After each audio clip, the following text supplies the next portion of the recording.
Some clothing on, Joe. What? Some clothing on. It's cold.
Well, ladies and gentlemen, welcome along to this, the very final day of the Unsquashable Premier League. And this is the first match already underway, and it is Jack Conder in the white shirt, and in the blue shirt it is the 15-year-old Apa Fatialofa. Had a good 3-game win, make that 5-game win yesterday. And these two players, two of the youngsters around New Zealand squash. Conder 17, and as we said, Fatialofa just 15. We do have 4 exciting matches today. Up next after this will be Michael Shelton-Agar against Glenn Templeton. And then we get into the Premier Division matches with Elijah Thomas, the 17-year-old, against fellow 17-year-old Leo Fatialofa. And then the grand final, the big final, between the two players who have really dominated this series. It is Chileshe, the 19-year-old ranked 337 in the world, up against Joel Arscott, who is 20 years old and 235 in the world. So 4 exciting matches today in what is the conclusion of the Unsquashable Premier League. And we'll get underway with commentary very shortly. These two youngsters going to give each other a bit of a workout, slightly different styles. You'll see the very good hands of Apa Fatialofa, the younger brother of Leo Fatialofa. And you'll see Jack Conder, who likes a quick point, very quick around the court. Nicknamed the human pinball, he has bounced off a few walls over the last few weeks. So good to see both of these players get out there. We've seen Jack Conder improve his game from competing with the more experienced players. And we've seen Apa Fatialofa put in a very good performance, winning in 5 against Michael Shelton-Agar yesterday.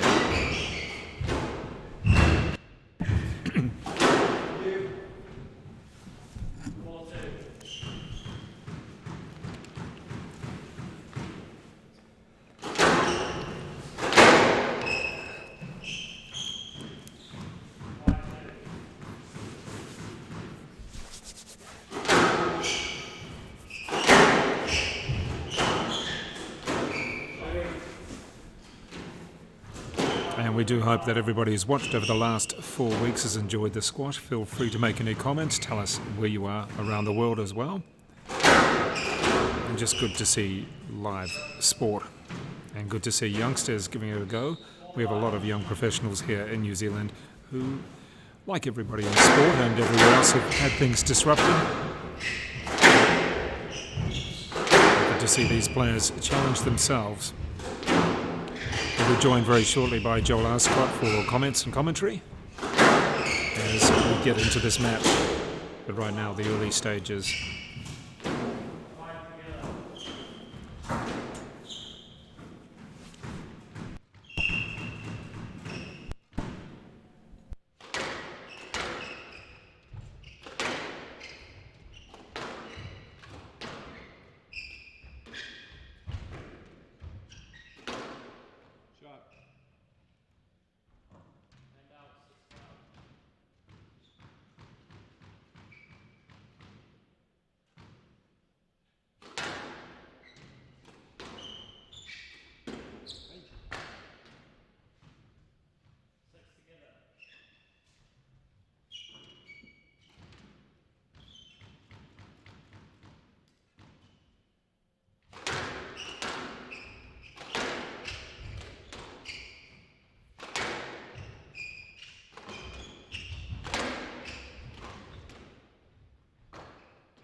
Midway through the first game here between Jack Conder in the white and Apa Fatialofa in the blue.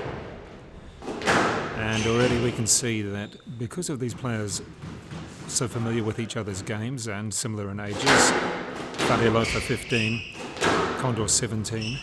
A different style and a different type of play from Fatialofa so far today compared to when he took on the older opponent Shelton-Agar, the 21-year-old, yesterday, where he was using a lot more touch, whereas in this particular contest he's getting into a battle of you hit it hard, I'll hit it harder.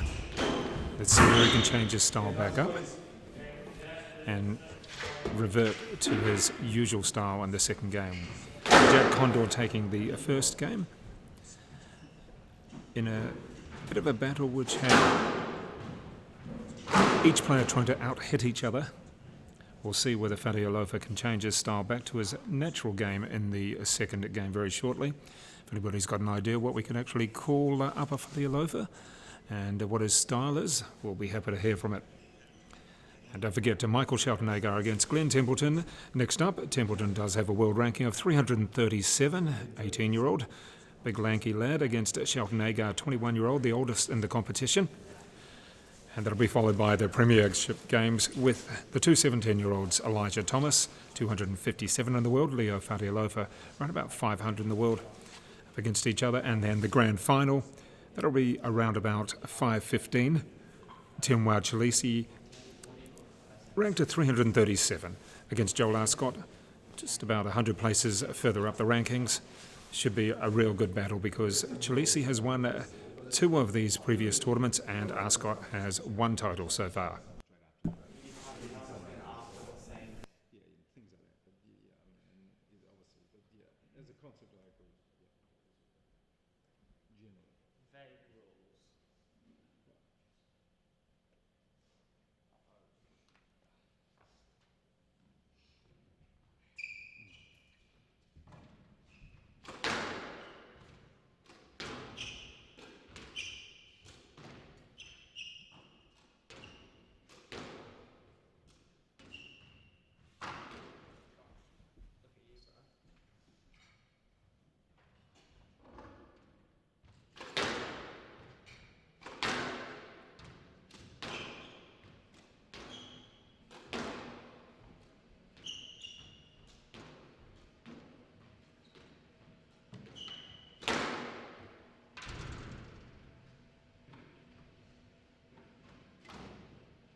And we're back with the start of the second game between these two players, the two youngsters, Conder, the 17-year-old in the white shirt, and Leo Fatialofa, the 15-year-old in the blue, and Joel Arscott. The first game going to Conder, just a little bit more experience perhaps in that first one, and it looked as though Fatialofa wasn't quite playing his normal touch game. Yeah, it was a bit of a few long rallies in that first game. Reasonably straight squash. Yeah, I think Jack just stuck to his game plan a little bit better on the last few points, but we know that Apa's got a little bit up his sleeve, especially in the front, so see what damage he can do in this second set. Yeah, I'd like to see Apa Fatialofa get up the front of the court. He hasn't managed to do that too often so far. He kind of got into a hitting contest of trying to out-hit each other. I think Jack's just containing him a little bit better in his straight lines and then picking him off on the volley, as we see there, which is sort of how Jack likes to play.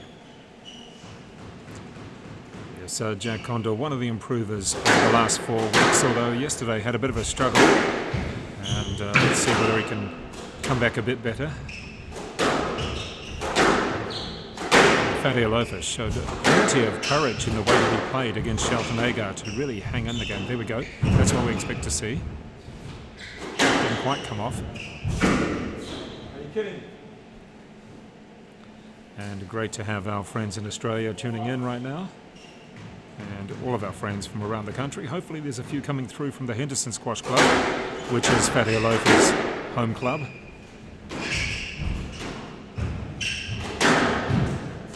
Nice. Good Never touch. see it again. Good lob, producing the loose volley onto Jack's racket and putting it nice and straight short, up and nowhere near it. Yeah, it was a good shot that he managed to take the pace off the ball on that volley as well. Not always that easy. Definitely an area of improvement for Jack. Gets a lot of balls back, but he just needs to take pressure off himself a little bit better sometimes. Oh. Wow. That was great angle there. Yeah, wow. Hard to read. Really whipped it round. Feeling like he has to dig something up, I guess, when you're 5-1 down. Yeah. I can't recall a let that we've had in this game so far. We may have had one, but I can't actually recall it. So it's great to see the players just getting on with the it. youngsters, yeah.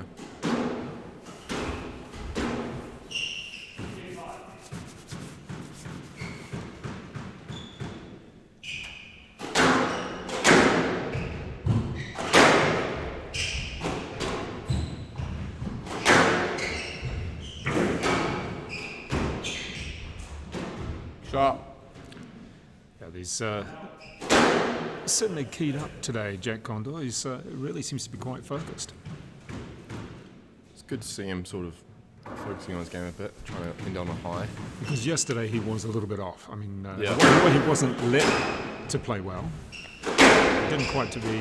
He wasn't himself. I think with these young guys, especially just at the end of juniors and stuff, you just need to give them something to put their mind onto, and they can sort of just go from there. I think when you get a little bit older into where me and Tim are now, you have to think about the game a little bit more. But these boys just need something to set their mind onto, and they're pretty much good to go. Well, we're talking about age, and Joel, you're not exactly old at age 20. No, of course You not. are the second oldest in the competition. Which is crazy. But even then, just from these two, 15 and 17, to an 18-year-old or a 19-year-old. There is a big gap, yeah. Yeah. Definitely. Because one year of playing at this level is a long time when you're this young. That's a good shot.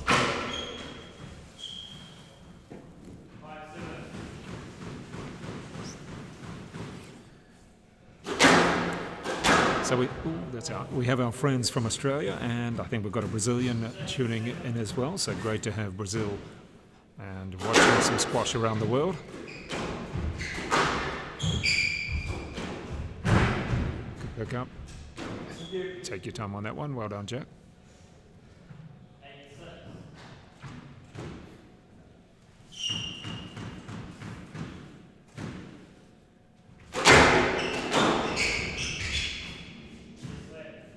There we go. There's about the first or second let, and we're well into the second game so far. Jack Conder taking the first.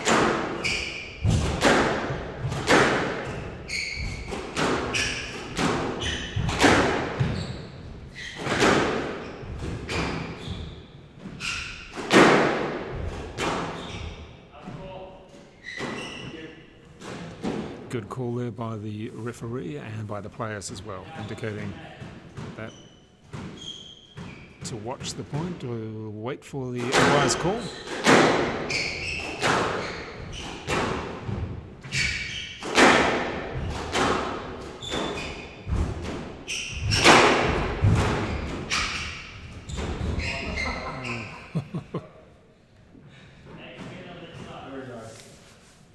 So Joel, was starting to see a bit more of the handiwork of Apa in this particular game.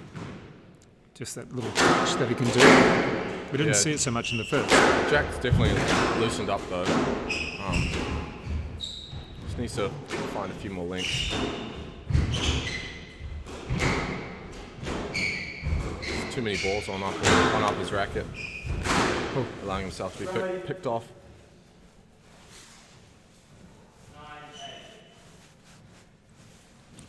Done well to bring it back though. It was 5-1 he's down. done well.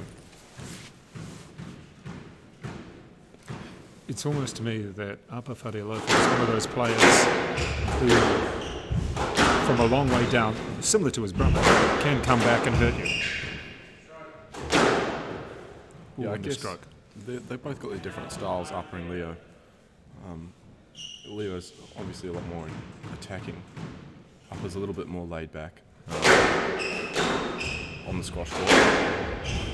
But he's definitely still got that Fatialofa touch to his game, able to whip up those points when he needs them.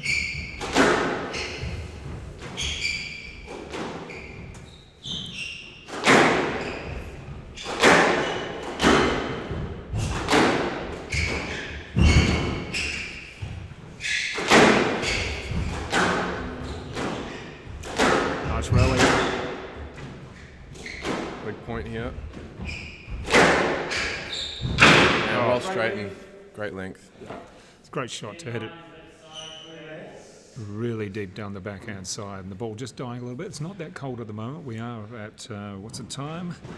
Only 20 past 3, so not too cold outside and on the court either.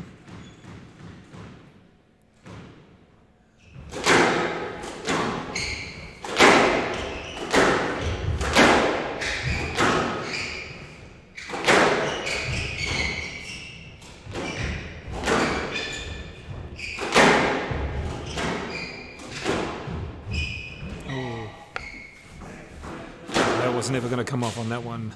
Apa, you didn't quite have enough on the ball, so that is the second game. 11-9 to Jack Conder after taking the first as well. But a better effort from Apa Fatialofa from 1-5 down to really pushing it and making more of a game in that second one. So we'll come back with the third very shortly, but let's remember about the games coming up. It is Glenn Templeton against Michael Shelton-Agar, followed by Elijah Thomas against Leo Fatialofa, and then the final, Chileshe against Joel Arscott.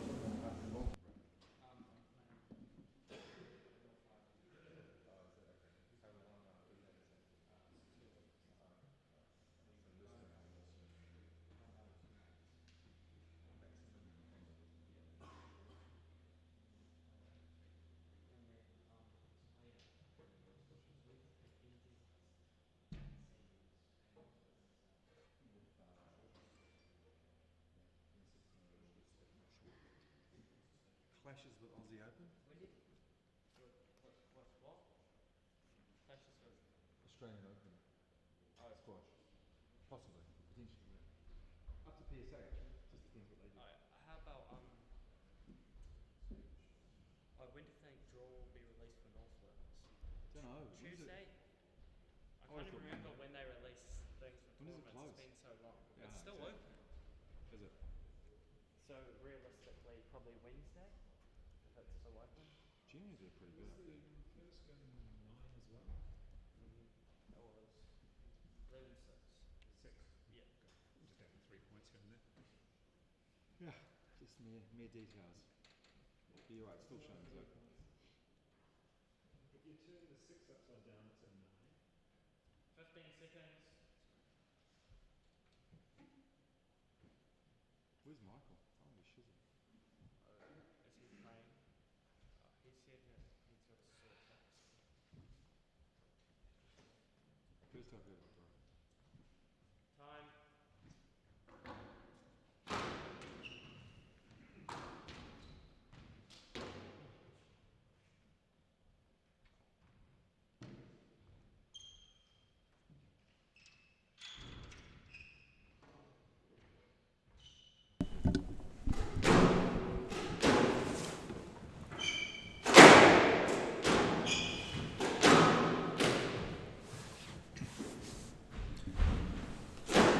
Back now for game 3 of this contest between Jack Conder and Apa Fatialofa.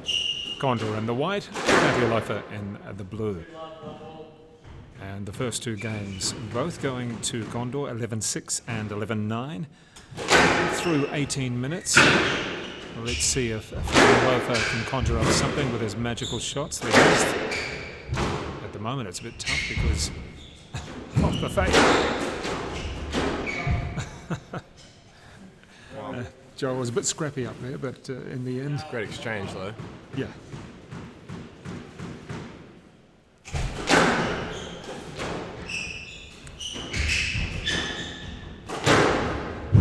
Nice touch.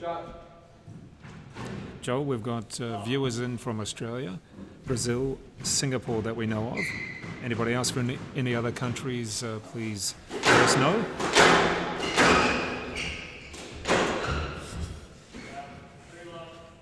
Got to be careful here, Jack.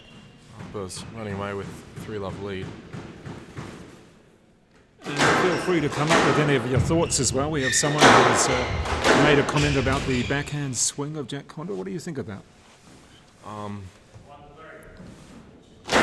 mean, players do it. In my opinion, I haven't seen anything really wrong so far. But it's certainly the occasion where it does happen, and we've seen it said before on SquashTV. I don't even think these young lads will be thinking about that whatsoever. Maybe it's just the odd shot at the present time. Yeah, not so much gamesmanship at this age, more of just going gun-ho. But an interesting comment. Good touch, nice recovery.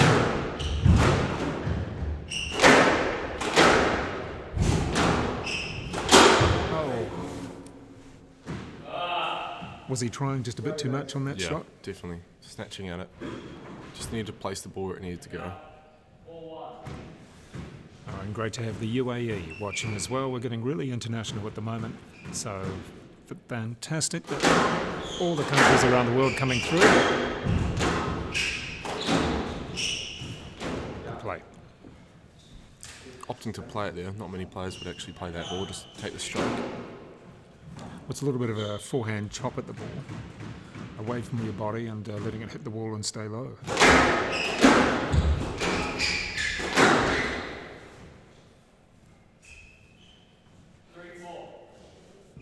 Apa's really firing those shots in now. Doesn't want scoreboard pressure to get the better of him. Jack's just got to try and close the gate here. He's on the verge of a pretty good win. Just got to stay solid. It's funny how often, even when you've got all the points on your side, it can feel so hard just to get that last few points. You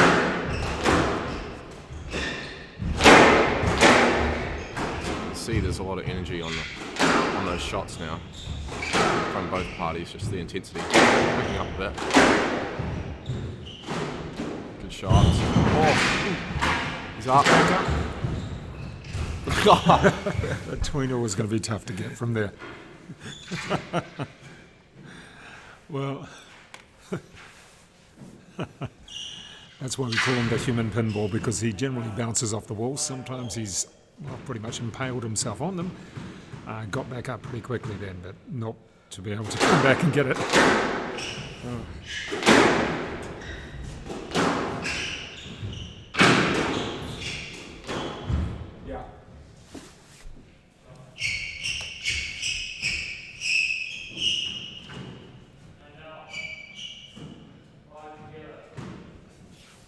So we're tied up, high ball. Pretty interesting point so far. It's funny, 2-love to Jack, but you can't really see, it doesn't really feel too dominant right now. I still feel as though Apa can just snatch a game off him. Oh, and a real energy burst there by Jack as well. Didn't pay off in the end, but certainly the way he served, and then his next 3 shots were just full-on energy, which is very much him. Yeah, I don't know how he doesn't gas out with how much energy he expands. I guess efficiency is not really something you need to worry about at 17. I remember when I was 17, it felt like forever ago.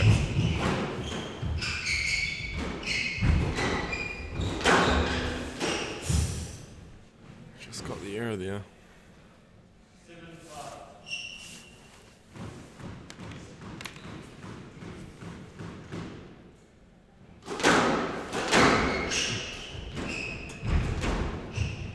Stays in.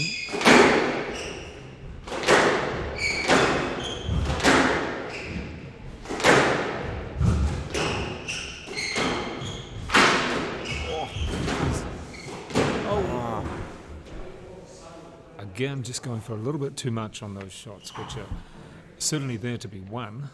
Definitely forcing it. As I was saying, when you get a lead, you kind of just want to win, and when you try too hard, it often comes back and bites you, and that's what's happened. I feel for Jack in the last few points.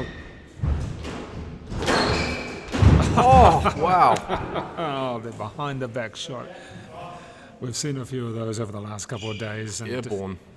I think that makes up for the tweener that he missed before. It was a joke shot. He was actually running backwards and jumped at the same time.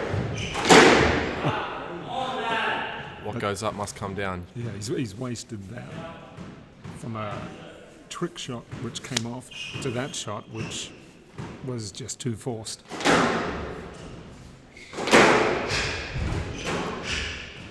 If Jack can play it deep, he can get this. It's just one of those cases. You just need to put the ball where it needs to go in these pressure points. What will happen will happen. But he's got to back himself the way through. Upper looking a little bit puffed.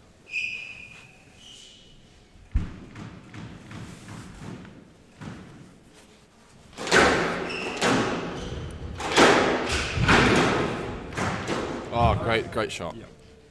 And that's better from Jack. The good length, forcing the loose shot, and then just straight drop into the front.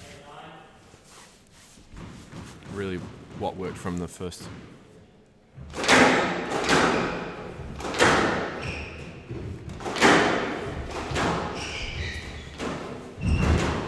Good retrieval again. I must say his lobs have been a little bit better in this match. Great shot. Big rally. Oh. Good lift again. What's he going to do with this one? Great drop. Good coverage. Oh, he's hit it back on himself. He did about 3 court sprints all for that. Exactly. It's very unfortunate. So we're up to 9-all, but the coverage that he managed to race across there, Fatialofa, was fantastic to get there, but in the end it was almost that he was moving too quickly. Yeah, he ran through the shot and then he's opting for that one down the middle. He's going to be feeling it in this rally though. Oh, he's hit it back on himself. Very irritating. And the groan. Definitely had the dominating position there. Just needs to be up and straight, and he hit it straight back to himself. Oh. So Upper brings up the game ball. You can hear some The groan some big was breaths. the appropriate one, wasn't it? It Yeah. was a groan of, I think everyone understands that one. Exactly. Oh, good serve. Well, let's see if Fatialofa can keep his head. Oh, well done there to Apa Fatialofa, has taken the third game. We're going 4 at least here. And a nice comeback for Apa Fatialofa, the 15-year-old. We had Jack Conder with plenty of opportunities, but perhaps pushing the ball a little bit too hard on some of his shots, going for perhaps a little bit too much. A very good shot behind the back, and then a mistimed shot in the next one. Coming back with the fourth game very shortly.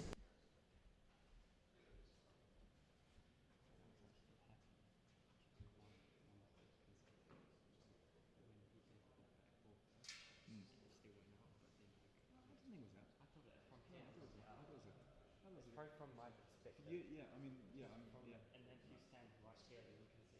Yeah, exactly. Yeah. No, I didn't think it was that. But, Okay, that's good. which is not to say I'm right, I'm just saying I didn't No. think it was that.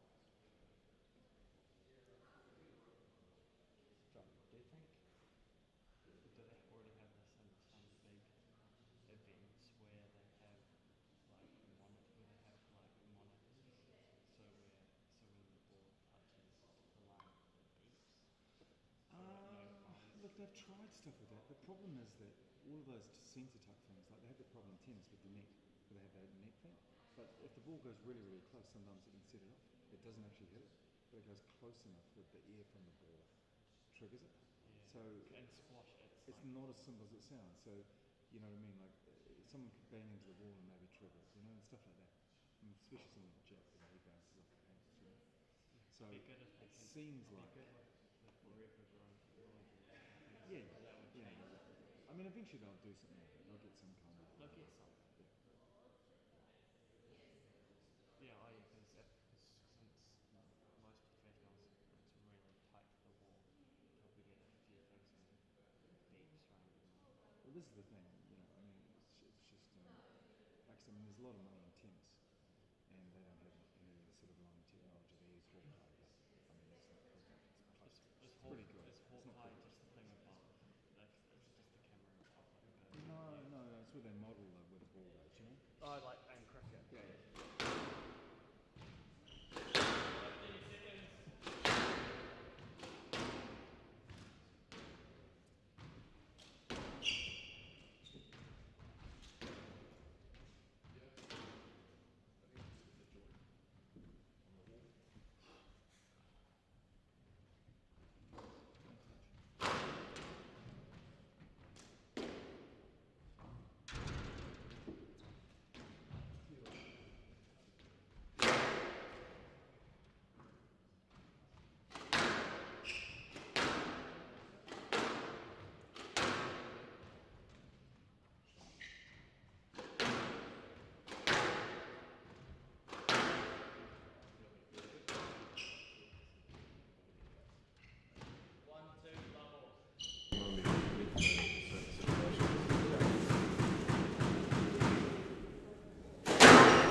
Another lengthy first up rally for the first point of the fourth game. Fatialofa now also in a white shirt, but he does have the red headband compared to Jack Conder, who is a white t-shirt and white headband. These two players, 17-year-old Jack Conder from Titirangi Rackets Club, and from the Henderson Squash Club is Apa Fatialofa, age 15.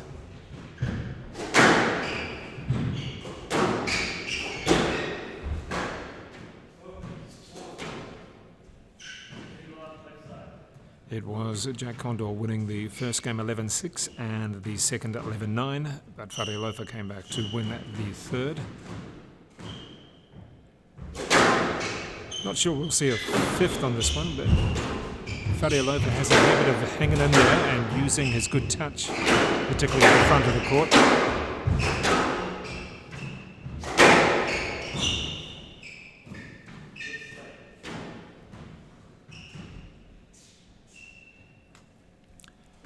And the other three matches coming up today: Michael Shelton-Agar against Glenn Templeton. That is up next, followed by the Premiership matches: Elijah Thomas against Leo Fatialofa, and then the grand final, Chileshe against Joel Arscott. Joel, you've seen a couple of points in this, the fourth game so far. Nothing to indicate any change, or it's still up in the air? Not really. I've been in Jack's ear the past few sets, and it's pretty much been the same, just trying to get him to stick to his game plan, and yeah, it's just navigating that. I guess when your opponent does certain things, it throws you off in your rhythm, and as I said before, you put his mind on something and he's pretty much great. So if he can keep doing that and navigating his way through whatever is thrown at him, I think he should close this out. He's definitely forcing it in the last game. He started well, just putting the ball where it needs to go in this set. So if you can keep that momentum going, the pressure's just going to keep mounting on Apa to produce something. And just as I say that, yeah, he's forced it. So, and it's just that defensive sort of game thought process almost behind Jack's defensive shots, which has made the difference. His intent is clearly different. What we see with Fatialofa is as well, he uses the walls very well. He does a good box, particularly from the backhand side. Yeah, he's good at flicking his wrist around and getting quick, fast racket head speed. And again, the reward for Jack from keeping that ball behind Apa and just forcing the error. And that's the kind of pressure you want to create on your opponent, especially when they've got good hands like Apa.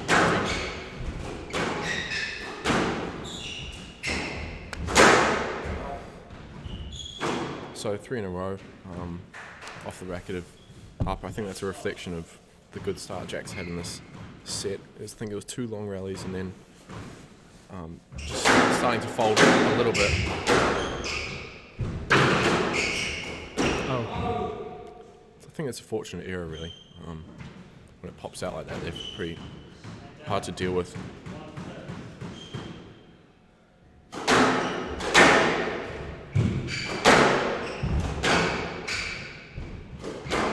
it's tight against the backhand wall. Who's going to switch? Jack's got to stay patient, though. Great shot. Yeah. Gee, it hit the wall and then just didn't even bounce. It's a tough movement. I mean, he's played that above his head, low and across the court. Not an easy shot to execute.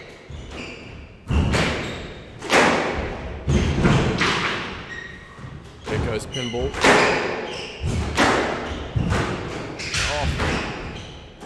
Oh! Great shot. Oh! What a shot. That was well played. He didn't try and overhit that one. He used the angle well. Just really got a lot of racket face on that ball. Great rally again from the boys.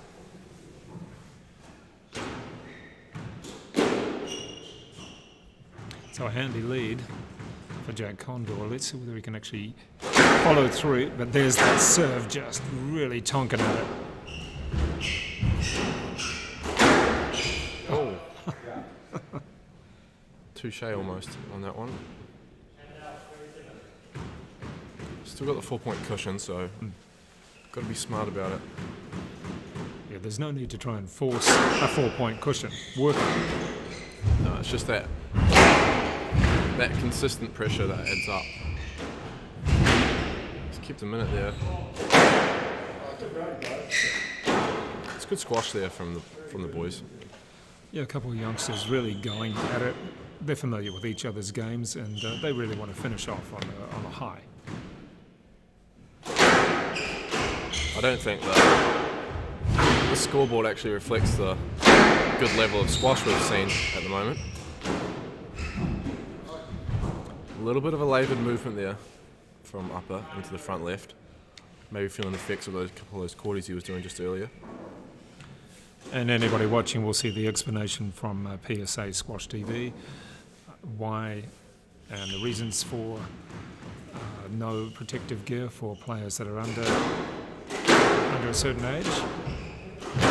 I guess our feeling on this one is all these boys are of an adequate level, which I guess is the argument. Jack's got 7 match balls now. So it's definitely navigated this. Oh, wow. What a shot. Wow. What a shot. If you want to finish your tournament, you want to finish it like that, don't you? I think that's a great way to end our first match of the evening. I think it makes up for the tweener he missed in game 2 or 3. What a way to finish, though. Let's just try it from way back in the court. Apa almost having the look of complete disbelief after that shot. It was like, you've got to be kidding me. You're going to do that sort of shot? No way to read that shot at all. Exactly. So a 4-game win for Jack Conder. Hope you enjoyed that, particularly the last shot. Coming up in just a few moments' time, we'll have Michael Shelton-Agar against Glenn Templeton, and that should be a good contest as well, because Shelton-Agar loves the long matches. Glenn Templeton's been playing very efficiently of late. And that was a great way to finish. Well done to Jack Conder, and well done to Apa Fatialofa coming in this tournament as his first event. So well done there to both players, and congratulations to Jack Conder winning in 4 games.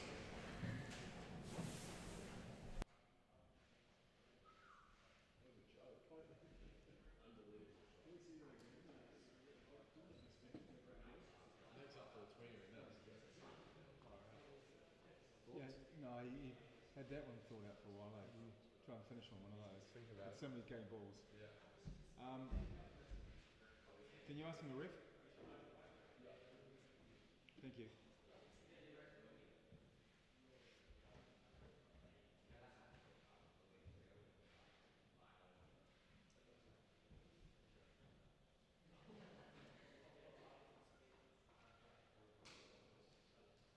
So, Helen, can you go and wave at your son, or? No, I'm I know you're not allowed to visit, but you're in the distance. Oh, really? Okay. So, but I guess you could courier it. Fair enough.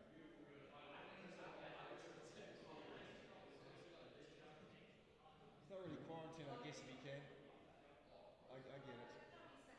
Yeah, I know.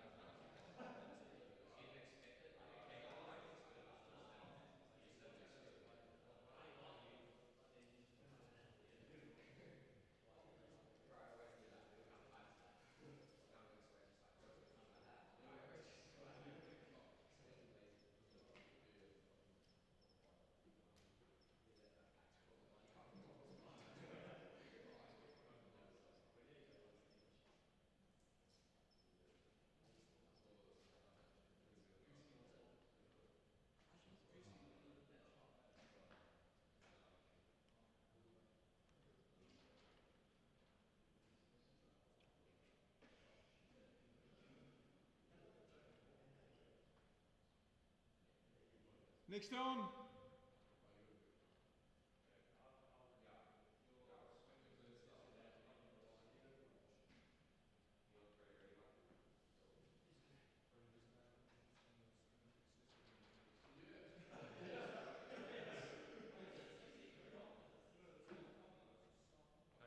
Yeah, sure, mate.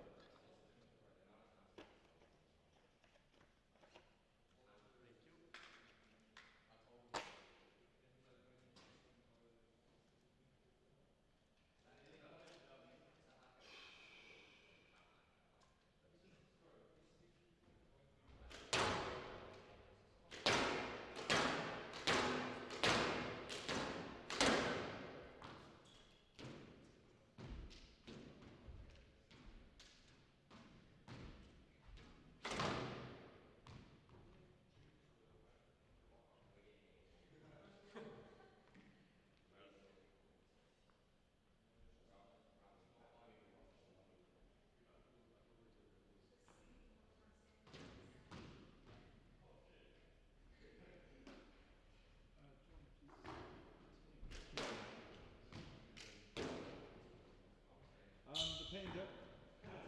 Do you mind? I'm just about to go get my wife. I can.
Surely that's burpees.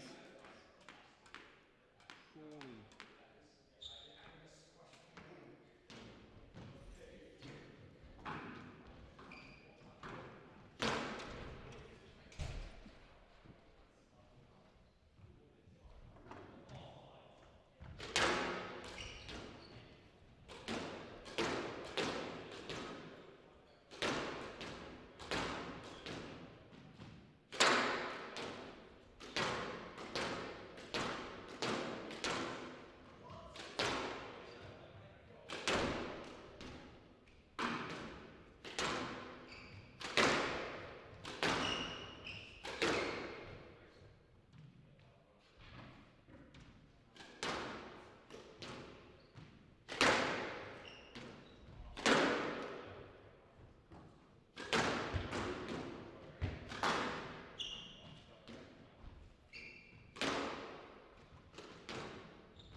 And welcome back, ladies and gentlemen, for this, the second contest in the championship of the Unsquashable Premier League. A little bit later on we'll have the two premiership matches, the two top four matches that is, with Elijah Thomas against Leo Fatialofa, the two 17-year-olds there, and then the grand final will complete the competition, in fact, with Chileshe against Joel Arscott. That will be the grand final and also be the final match of this, the Premier Squash League. This particular match, though, is in the red in the Canadian shirt, which is something we don't know about. Perhaps Michael Shelton-Agar hasn't told us something.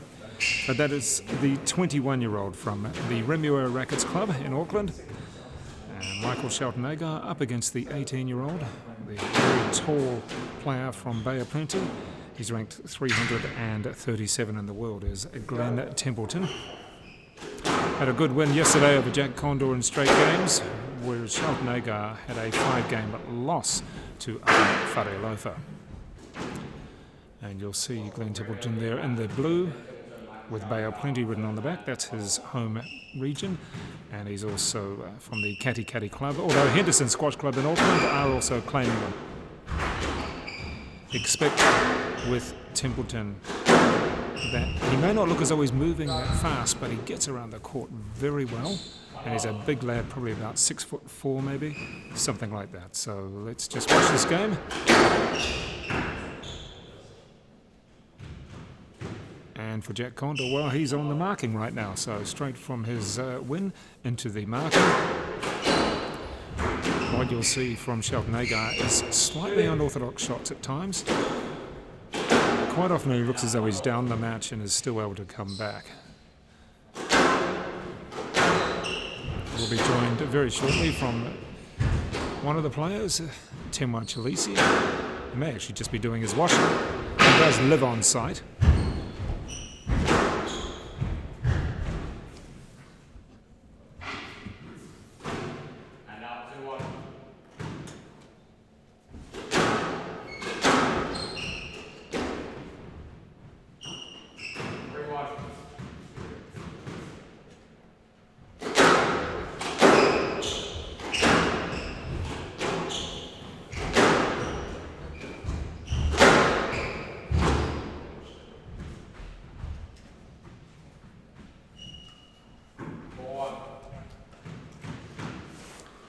And a nice easy start for Glenn Templeton. He's got plenty of touch, even for being a big guy. He can put plenty of power, as you can see from that swing. But also a good touch shot and a good drop on his backhand in particular. Reaches forward, uses this long reach to help him with the short drop.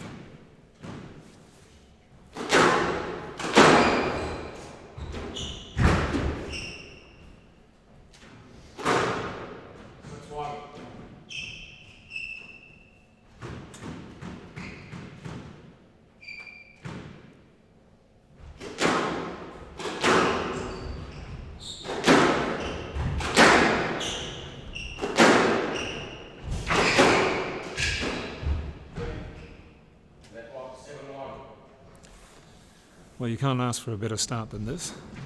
It doesn't mean that much in the end against someone like Shelton-Agar, who can drop a first game and come back very quickly. There's the drop with a little bit of a cutaway, so the ball not going to bounce up at all. racing away with it so far in Templeton. It's looking fairly efficient. That's a good shot.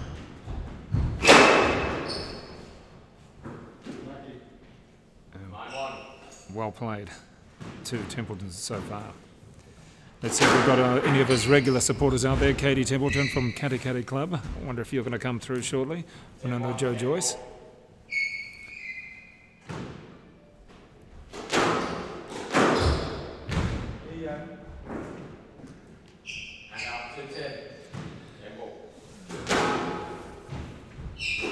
Shelton-Agar just struggling a little bit to get his way into the match as Glenn Templeton takes the first game 11-2.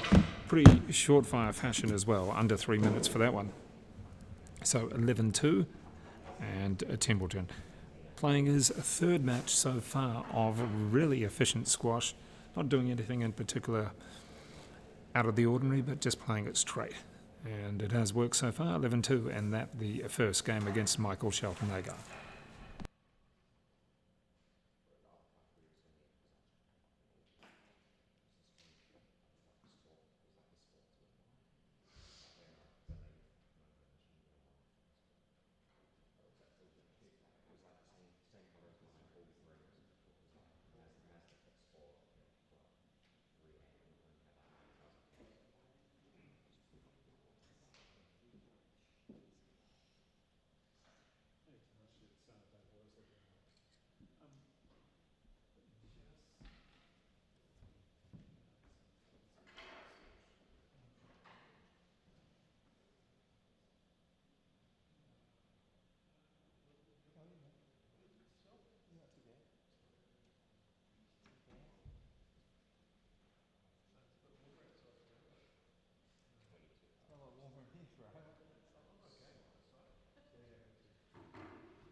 Well, these two players aren't mucking around at all.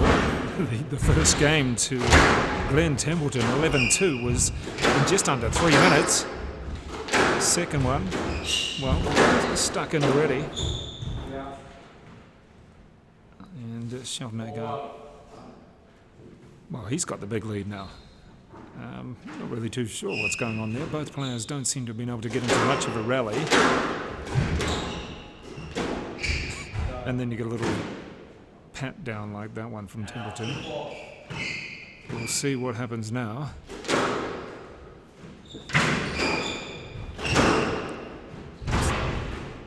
No player has got any sort of rhythms. Well, you had Templeton getting into a rhythm of winning points easily in the first game, but so far in the second it's a little bit scrappy.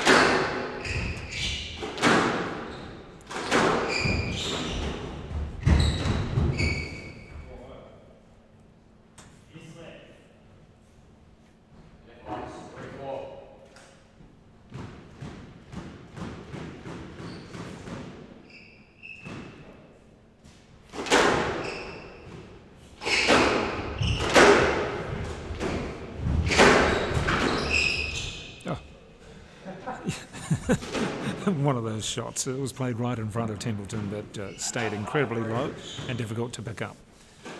And don't forget, we will have full commentary of the two premiership matches not too far away. That's Elijah Thomas against Leo Fatialofa, and then Chileshe against Joe Arscott in the grand final. Feel free to make any comments about the style of play and who will win each match as well.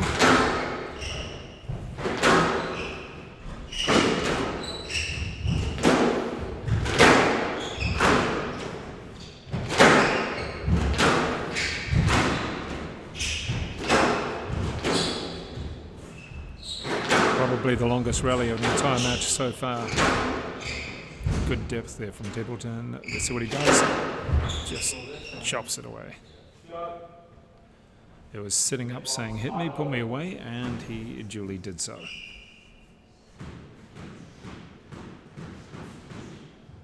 So after a 4-love lead, Templeton's come back strongly.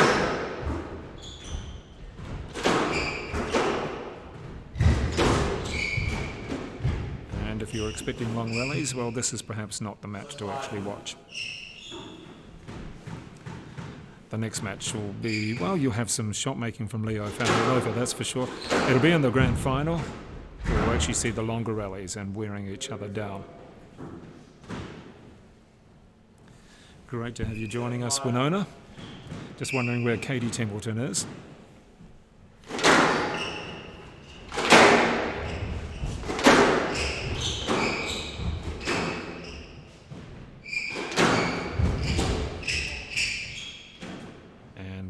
Glenn Templeton heading it into the 10. They probably need to take another little half step further forward there.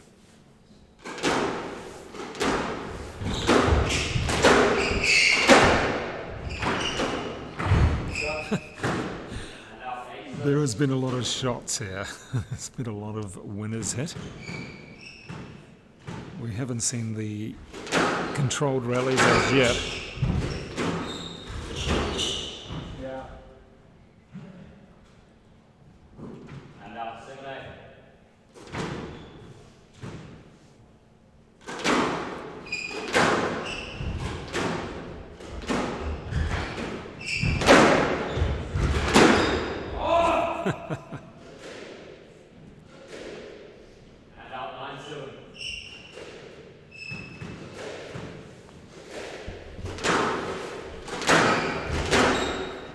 A lot closer in the second game when we had Shelton-Agar up 4-love, and then the comeback from Templeton, and now the game ball. Of course, the first game was won by Templeton 11-2.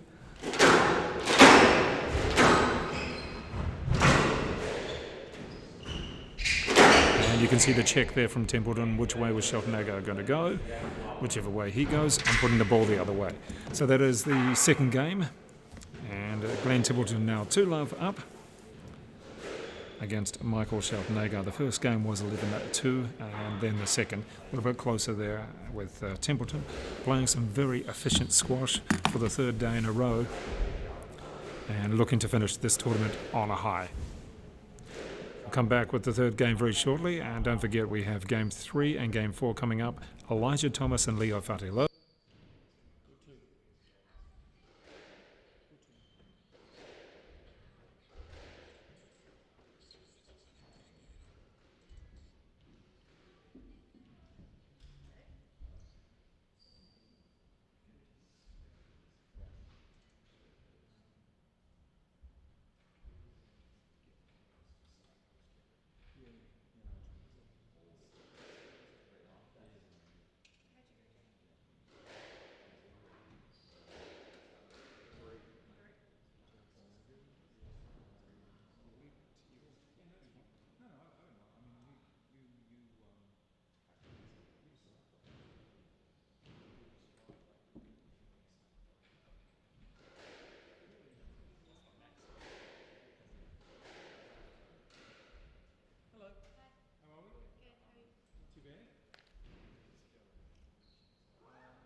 Jake, you commentate the next one, bro? Yes, of course. Yes, sir. George asked me to ref, isn't it? Yep.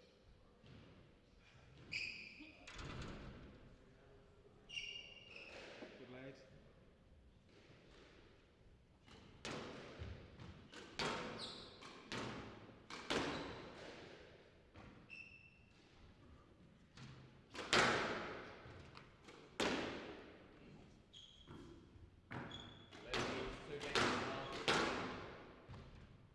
Level.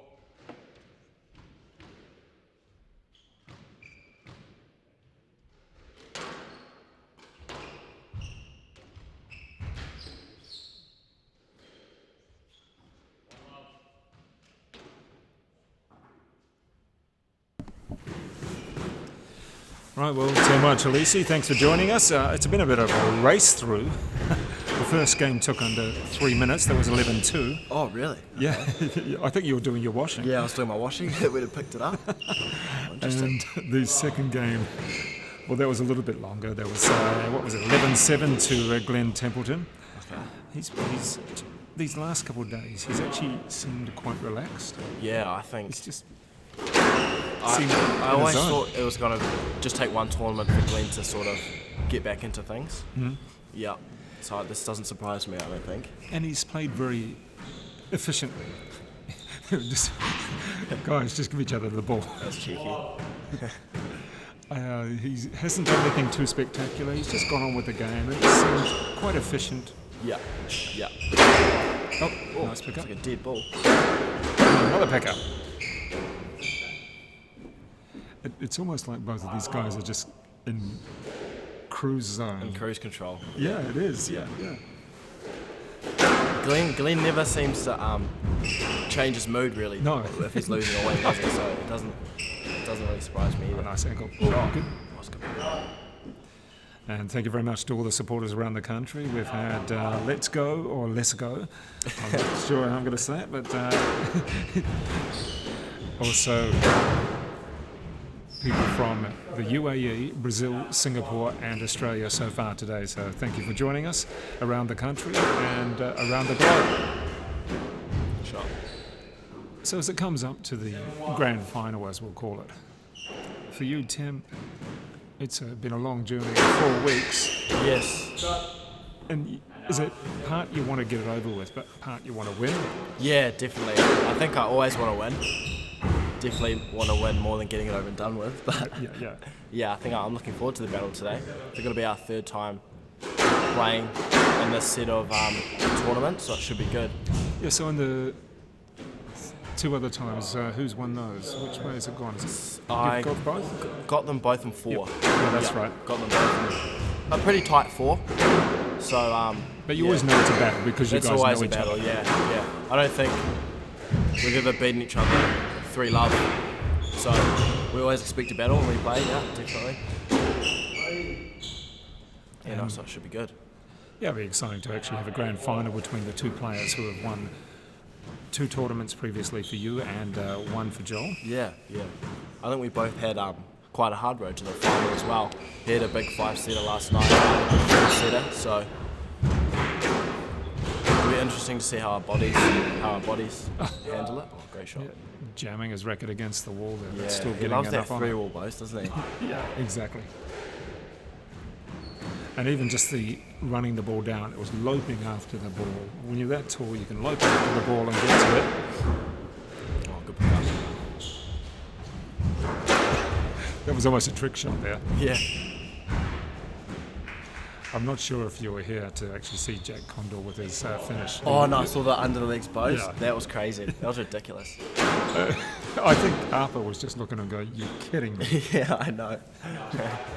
Yeah, that was a scandal of a shot. dude." It's got to be on the highlight reel, that one. We're seeing a few of those shots right now. There we go. It was Glenn Templeton wrapping it up. Oh, goodness. In a relatively easy fashion as well, around about 17 minutes in that. The first one going so quickly. The second a little bit more competitive, but in the end, it was Glenn Templeton, another efficient display. So well done there. He's won his last 3 matches in the championship round there, and congratulations there. And also to Michael Shelton-Agar, who has given us a lot of joy with some long matches.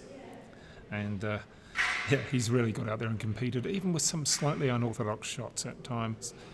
For you, Tim, just looking at a player like Shelton-Agar, who's a club player, 21-year-old, he's given everybody a little bit of a run round, hasn't he? Yeah, definitely. I think he's been playing really well for the amount of time he had off. Yeah, seeing as he isn't a professional, I think he's been giving everyone a good run for their money, isn't he? Yeah, and that's what we Quite wanted to see, impressed. is a little bit different. Otherwise, you don't want to have the same sort of style of players, the same sort of players all the time, because then it does become a little bit boring. But with Michael, you never know what you're going to get. Yeah, and you never know generally what it to was a long expect, match. really. Yeah. Indeed. Well, Tim, there's one more match before you get underway, so we'll let you go and sort out the rest of your washing and go and prepare and warm yourself up. Yeah, thanks for that. And we'll look forward to a very good contest between you and Joel. Awesome. Cheers, Cheers, mate. Dave. Just putting up now. Thank you. Yeah. It's the one, the one, Jack goes that way. This one here, son. It's just about that water. Oh, yeah. Good little slippage there. Here we go. Woo! Let's just go to Facebook now. Yeah. Yeah, you can watch it on Facebook now.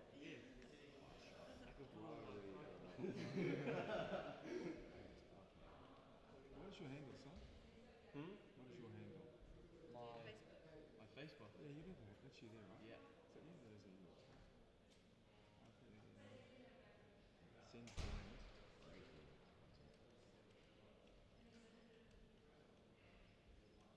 What about my poor code license?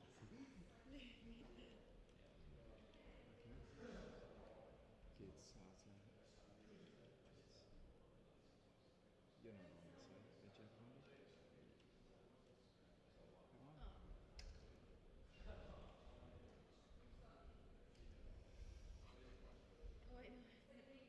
Why does it say Jar Jar? That's irritating.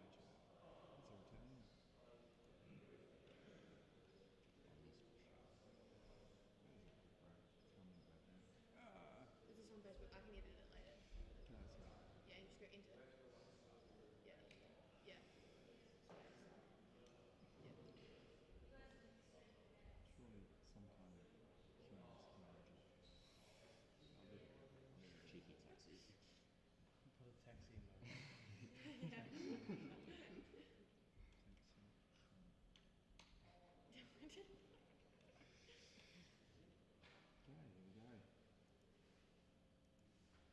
Host. Nice. Maybe.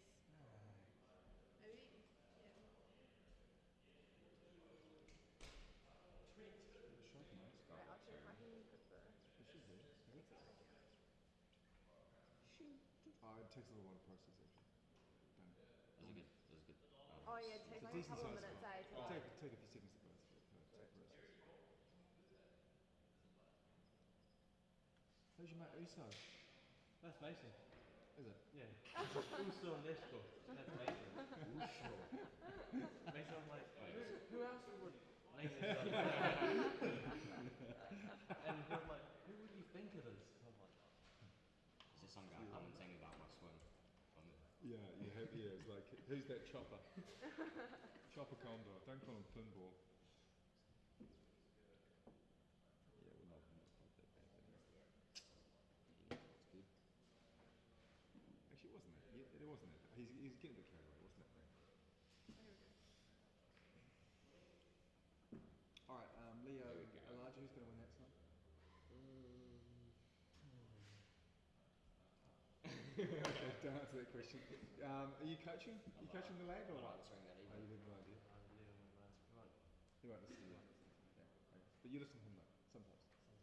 Occasionally. A little bit. Just to humour him because he's your older brother. Yesterday, I did. Yes, it works. Surely me and Upper Traumatic. That'd be pretty sick. Yeah, I mean, we don't have like that. 100%, yeah. I want to see them. Hey, look, Hasty's got to commentate on the final, so you guys need to finish up. Hasty, chop him in 3, son. 100 burpees on the line. Actually, again? Yeah. Yeah, go on.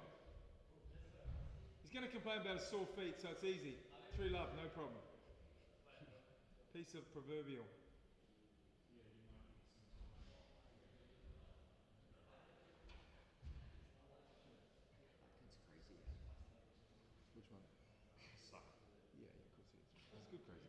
good crazy and bad crazy. He's good crazy. He's good cray, isn't he? I'll tell you from here. Run the squash bar. He- That See, huge that's thing. commitment. That's commitment. That's why we love the guy. That's why we're taking the Northland. Surely, lad, sure you guys play Northland? No. We can't. The whole last one. Three.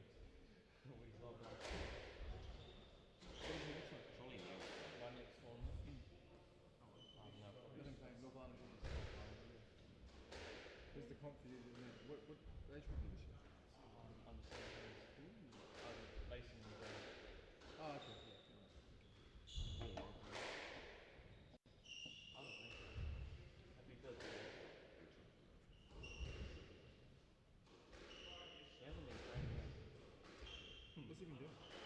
He's on the cusp. It's funny He's as too young, man. How old is who's this for? He's like 12, isn't he? Well, he acts like one. Yeah,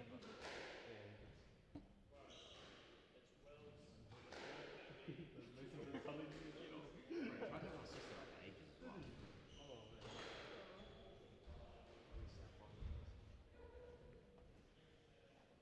It's funny as when he went on those Zoom calls and in like 3 weeks just been sleeping the whole time. Like just shaving his head. he's been honest.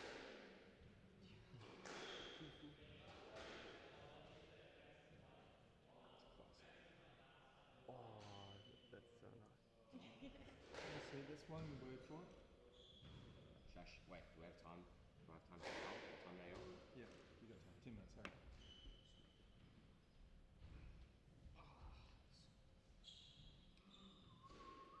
Nine minutes. You so change that. Give me what? Let's see how Harlequin look. Alright, Shell, hurry up. So, seriously, just on the down, on the quiet, score prediction. Leo going to get win tonight? First one? First one? Right, Yes, I've heard that one before. seen it. is this mic on? I don't know. Yeah. Is it on? Yeah. It's not really loud, but you can't hear it. Hello.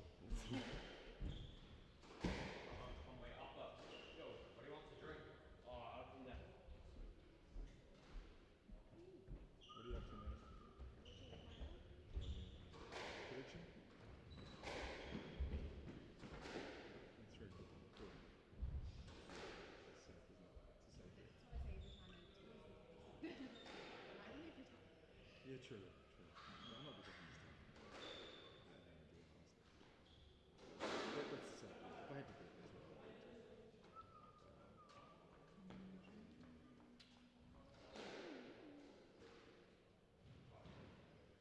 It's getting chilly, yeah, I have to say. Very short, but that's nice.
Little ghosting competition, lads.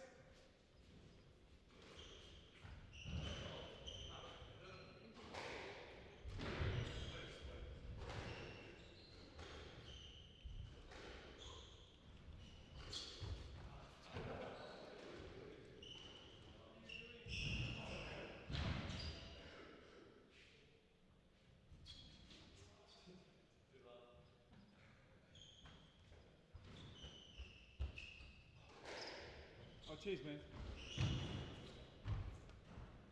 Do you want to rear one or keep going? I'm okay, I'm good with it, you know. Someone out there will like it. You just never know what people are going to like. Yeah, you never know.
She'll probably let you do it.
Yeah. Same.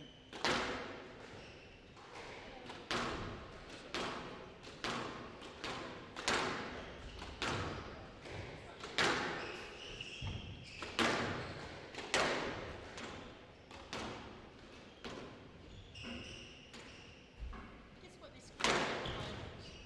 What? Guess what the screen at the moment? On the Sky Sports Center.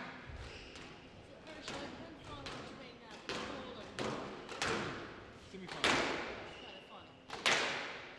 Oh, world champion. No, one English. British Open.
Thomas to serve, best of 5 games, level.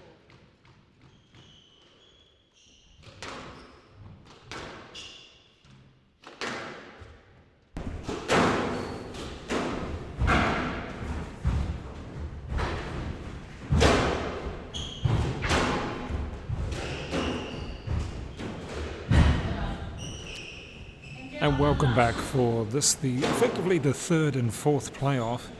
It is the Premiership matches now, and it is Leo Fatialofa in the white t-shirt, black shorts, and in the blue type top and white shorts, Elijah Thomas. These two 17-year-olds both with PSA rankings.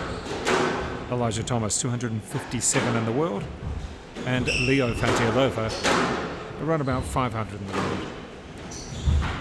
Oh, you're going to see some big shot making from Fatialofa, but also with plenty of angles when he gets the advantage near the front of the court.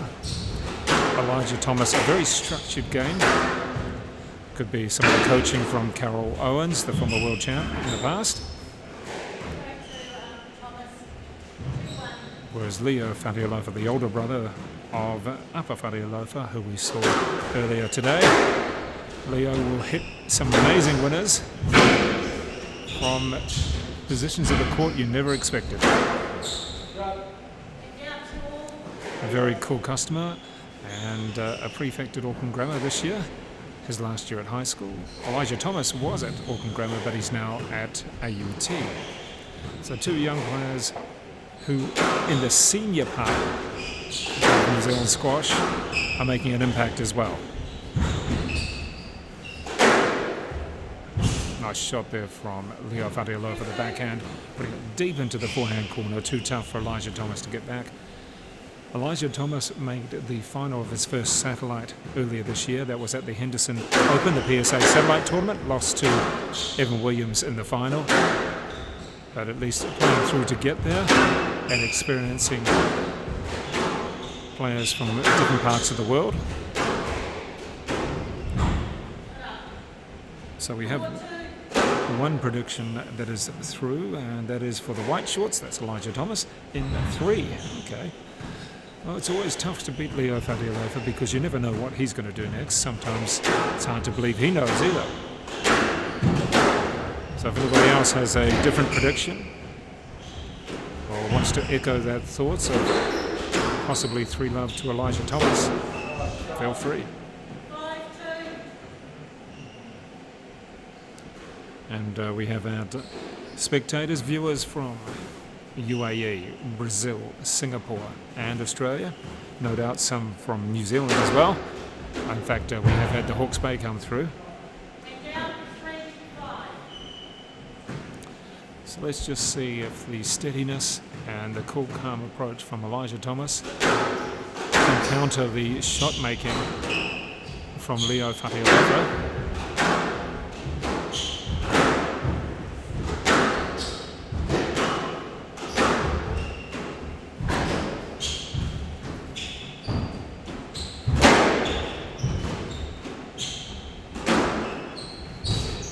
Very wristy forehand that you see from Fatialofa, but going up for the smash, stays in that one. There you go, finish it off.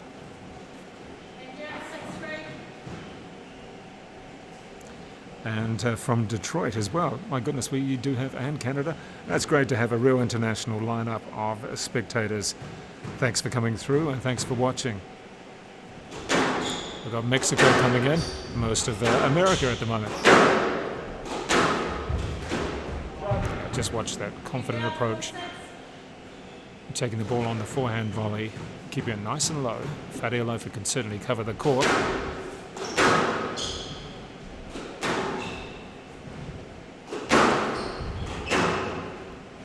Using the backhand ball. We'll see Elijah Thomas using that backhand as much as he can. Oh, that's a great shot. Comes forward, chops it across court right into the top forehand corner.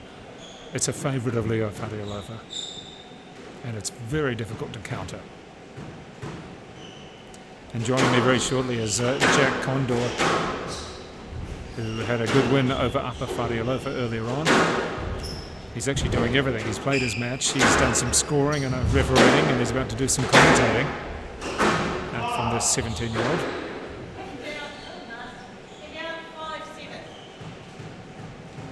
So Elijah Thomas, let's see what he can do. Can he come back from a couple of points down, 5-7? And Jack Conder, another 17-year-old. They're everywhere with me right now. Good to have you, Jack. And, oh, nice touch. Quite a long rally.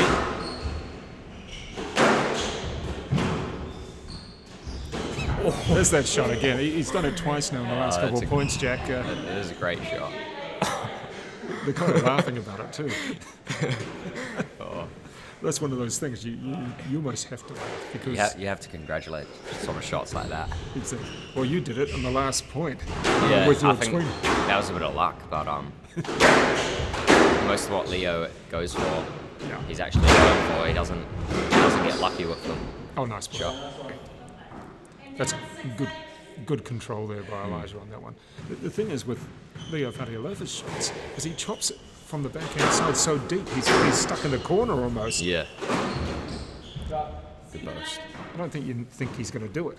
He's like, no, Yeah, he's not going to be able to do that, is he? It's like most of his game. It's quite unexpected.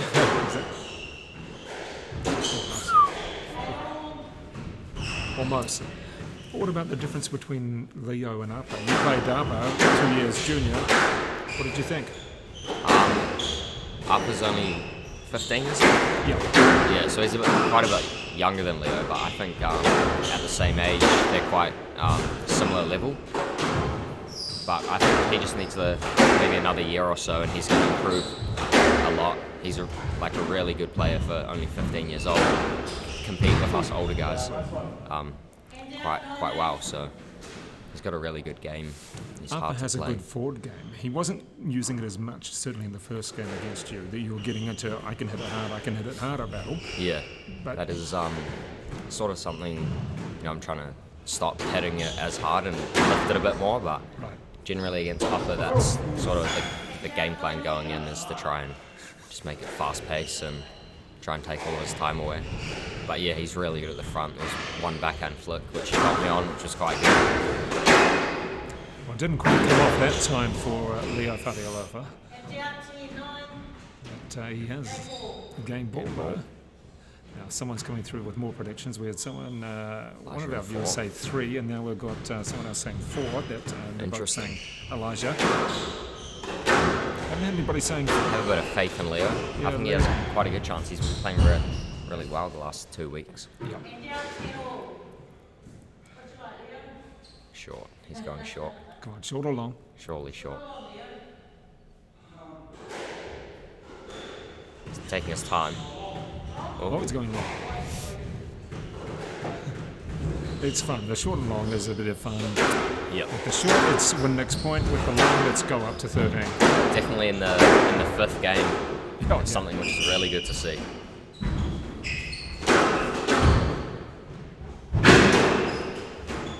Oh, my goodness.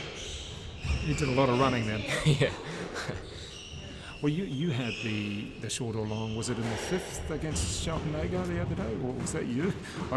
There's been so many matches. I've had a few of them. I can't quite remember who against, but there has been a few of them. I remember I had one against Temwa a few weeks ago. All right. The one yesterday was really good with Michael and Apa. That's right. That one. Sure. Well, he did have the game ball. He's still got a game ball, Elijah Thomas, but it is the serving of Leo Fatialofa.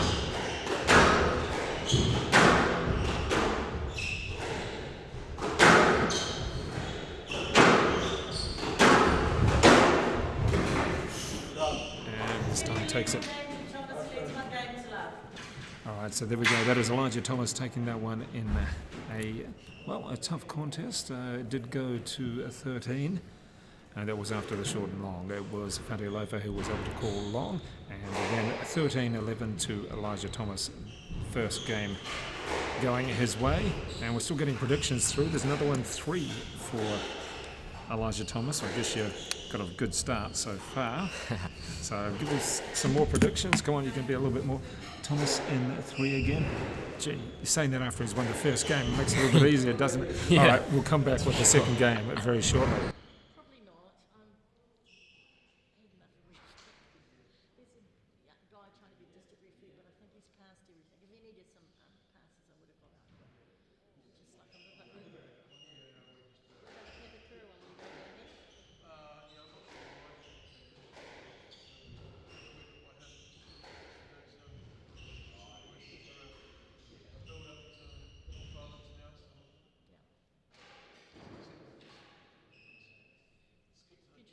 Interesting to see if the draws up north. I think it'd be a decent draw.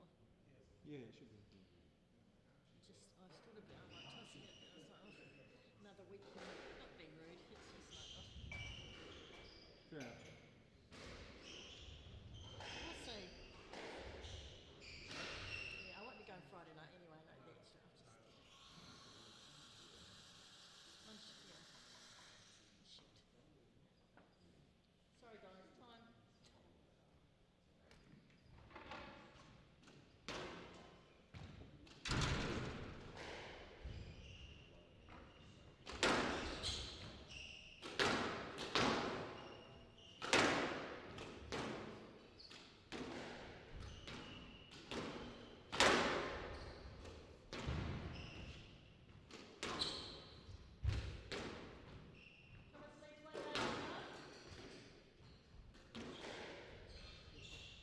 Level.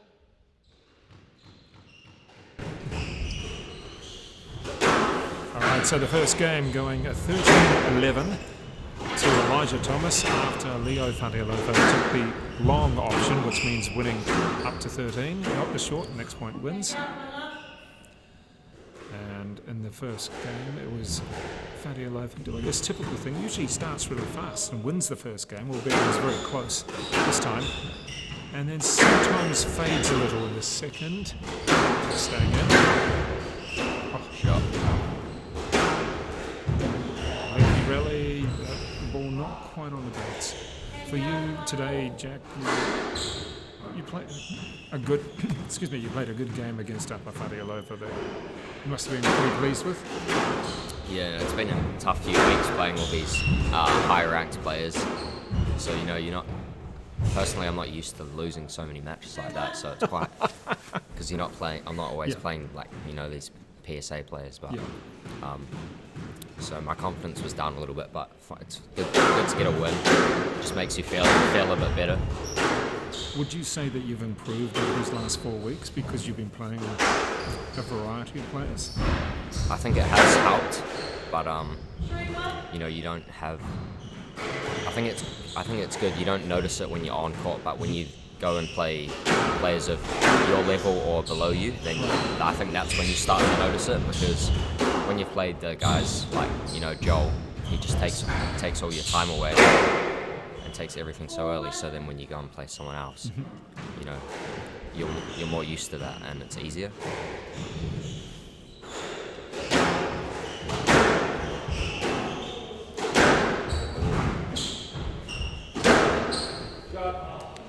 I've got one of our viewers who says they used to love playing long and short because it was great domestically as well. What do you think if you were playing long and short in a more domestic level, for your club level? I think it's a real cool rule actually. You know, something I'd be quite keen for it to happen with all of our tournaments and all of our interclub and everything like that. It just brings a lot more excitement to the game, I think. Yeah, imagine you playing your interclub and you've got your club against some other club and everybody's going, is it going to go long or short? Go long, go short. Yeah, definitely gets the crowd entertained a lot more. And then you regret your decision if you lose. Yeah, you can regret your decision sometimes. All right, well, close one so far, and this is the second. No player been able to wrestle it free so far. Elijah Thomas in the blue and the white shorts, and in the white t-shirt and the black shorts. Leo Fatialofa, both 17. And it's tight, very tight. Jammed into that corner, wasn't it? What are you going to do when it jams in that match? You sort of Oh, just you whack the gotta racket at it and gotta see have what a happens? swing at it, you know. Right.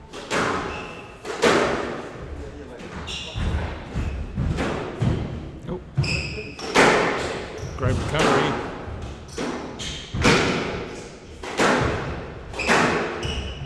I think sometimes he just expects it to come off no matter what. Yeah. That was Not every time it's going to come off, but it's worth a shot. certainly a weapon, and it's worked most of the time. Yeah. And it's hard to play against. And down 5-7. I think we've only had a couple of let calls, which is pretty good. Yeah, it's very good not having calls. It's not as enjoyable on court, especially when you're playing and you're having to call so much. It's quite scrappy. Isn't there different styles of players as well? Yeah. There's some people who I tend, there's always calls, and some people it's just a lot more clean and a lot tighter, so there's not as many calls in those matches. Sure. Because we know that when generally Joel and Elijah play, there's going to be a lot of let calls because they play a very similar game, don't they? Yeah. And especially with those two, they love arguing the call. And Yeah. it's quite funny to watch, actually, It is. when that happens. I just feel a bit sorry for Heather over there reffing when that happens, because she makes the call, and either way, one of them probably argues it. Oh, nice play. Jeez, thought he was almost going to get that. And down 9-6.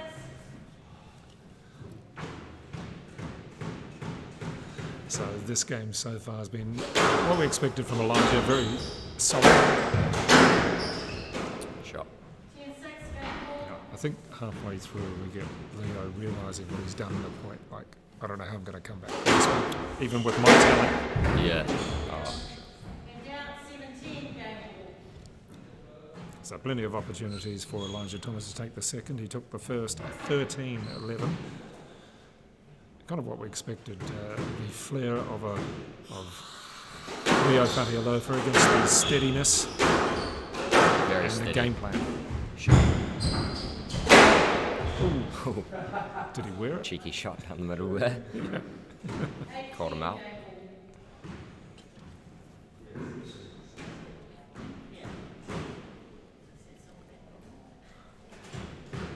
All right, well, a couple of points back for Leo Fatialofa, but still trailing. Still the advantage to Elijah Thomas.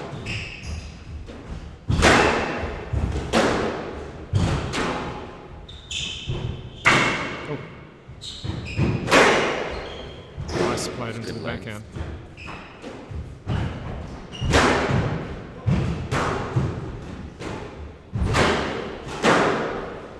Good shot. Plenty of good speed work by A lot of Leo running, Fatialofa. a lot of running there by Leo Yeah, I think he was just in trouble from shot from one. the first almost. shot. He was always on the back foot.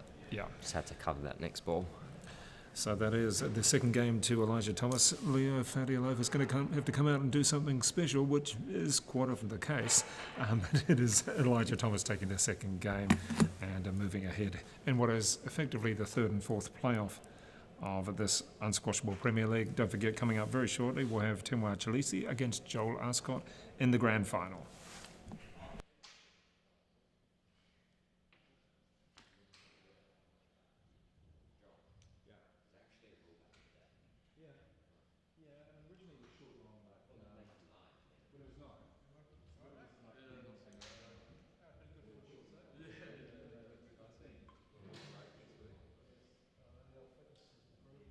And then you could only win on when you serve too. You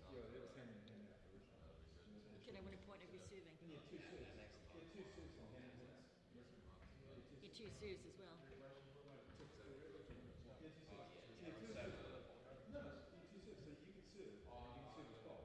Again? There you go, you're learning something, son. 15 seconds. See you, Michael.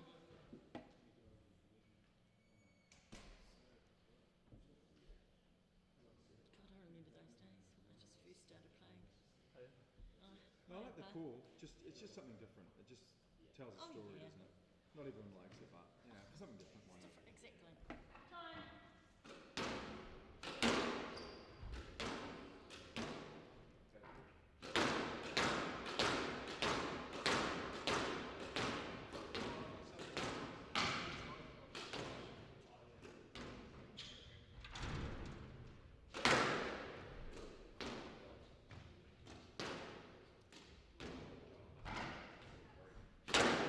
I haven't seen George at the Burgers yet.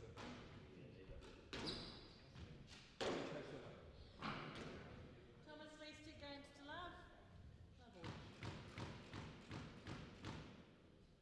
Fuss up.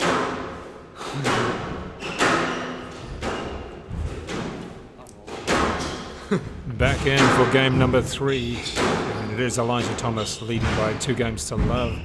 And a nice couple of little dinks there in the corner. And Jack Conder. Where's next for you when it comes to squash? You playing the Northland Open? Yeah, going up for the XL lads next weekend, which should be good. Again, First different proper players. tournament. Yeah, there'll be a few guys who have played before. What about Likes Riley Jack? Likes of Riley Jack, Yeah. It'd be good to have a match against them.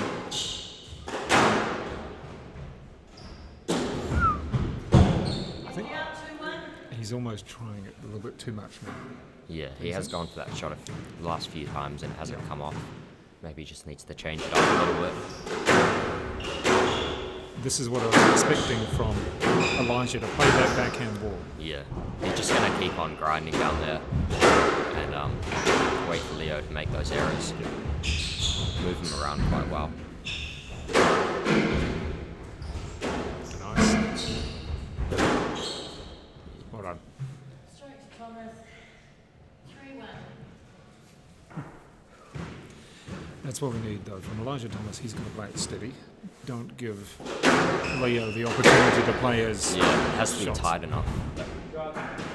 He's got to keep it tight so that nothing's in Leo's range.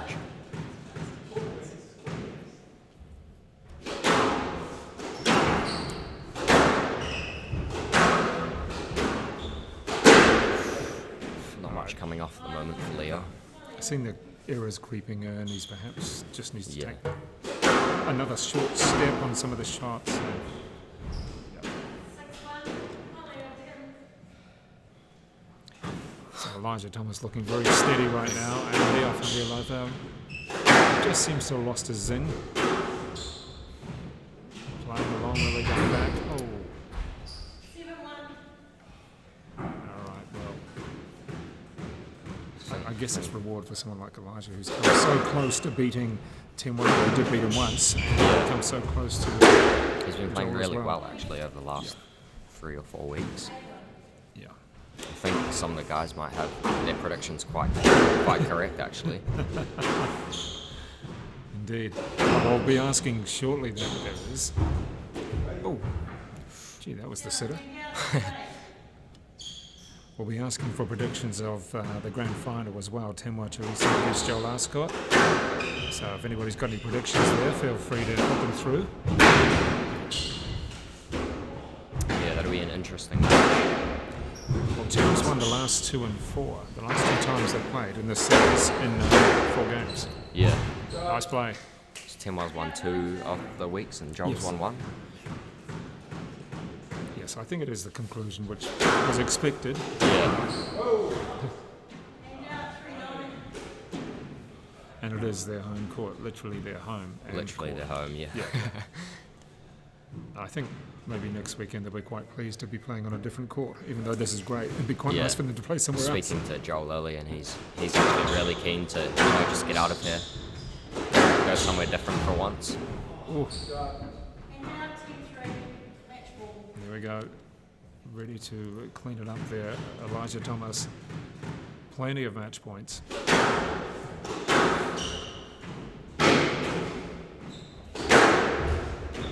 Shot. Yeah, wrapped it up fairly quickly. And that was just Well in played by 20 Elijah. minutes. And Elijah Thomas taking that final 11-3 for a 3-love win. win and effectively third place as well. So well done there to Elijah Thomas. The battle of the 17-year-olds, and for you, Jack, yeah, just getting that different feel of playing up in Whangarei next week will be good for you as well. Yeah, I'm really keen for that actually, especially, you know, we're going away. All of the lads are going together, so it should be a lot of fun.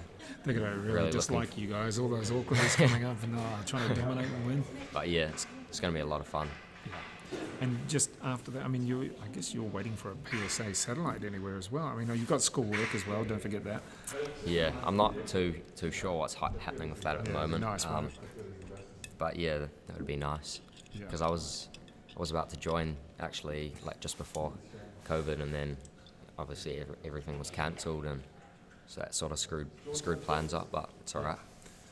Well, let's hope that the PSA does say, well, look, let's just get on with some satellites, because in some countries, New Zealand, Australia, at least in New Zealand or Aussie, that'd be really good. Yeah, that will certainly help you as well. Hey, well, thank you very much for that, and we'll come back with the final match very shortly between Temwa Chileshe and also Joel Arscott.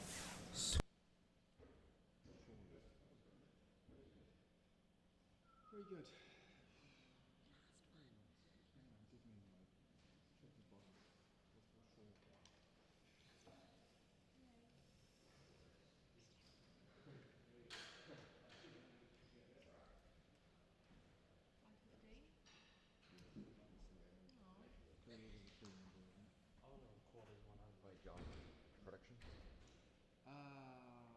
No, I'm not going. No, I'll stay you have to. Oh, well, what she said. Predictions. How many? And that many? Yeah. So I'm going to be more adventurous. Ooh, there we go. And 3 to Temwa. Just needs to one Joel and that's it. Pretty much. Who knows? I think it's dependent on Joel, really. Yeah, it is. You just got to have the first game if he's on or not. Yeah. But I don't know, because last week he was like 7-1 up in the first game, and he was dominating, but then just dropped off. Indeed. But he gets like real dumb at the front. John? He like starts doing like dumbass stuff. Yeah, the old flicks. Yeah. Flicks to nowhere. Yeah, the The trash. flicks to nowhere that no one's reading. Yeah. The thin trimble flicks. Trash. Finn boys. Trimble fits, are they? Yeah, those ones. Used to do them all the time. God, what is Finn doing these days? I don't know. Is he playing next week in Surely? That'd be interesting. Yeah. Yeah, so if he's in, is he not at uni still, or? Didn't he go like Waikato and then he stopped? I'm not sure. That was Max. Max went to Oh, was that Waikato. Max? Max finished. Yeah. Yeah, but he went to He's Waikato, back in but I don't know Whangarei what weekend, isn't he? Pardon? Max is in Whangarei weekend. I don't know, but we'll just talk about, I know that Mac went to Waikato, but then about Finn. Maybe we shouldn't talk about it. Yeah, I was like, I'm not gonna talk No, about that's it. fine. But yes. Very good. So you're going up north? Yep. Oh my God, to be Pretty just keen, swagger them. Oh, we're a group. We're taking a group. Very Oh, keen. It'll be so fun. Great. Borough Park is awesome. Like, How many people? So 1, 2, just Hassie, Max, Jack, George, Joel, Temwa, John, Timmer, and the old fella. and John. I'm definitely not going. It'll be just the same as being here. Oh, listen to it, will you? but better. Miserable. Go for a swim at the Trips are so beach, fun. I haven't been to the beach in Yeah, so but long. I have to go home and say to my mum, that'd be awful. Hope she's not listening. She hasn't got Yeah, I know a computer, she she hasn't got a cell phone. She's 92, she probably can't even hear it. It's at the airport, though, they're going, give me a break. Very hard. Oh, that's right, we sat in front of her. She's used to us. Hey, at least I'm the one that visits. No, I agree. Yeah, good on you. Brownie points. The other one's in Christchurch, that's why. So I get all the stuff.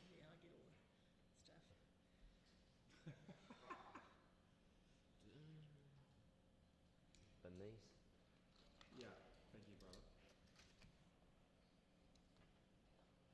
Leave the thing behind. Leave the So they're all staying at your place?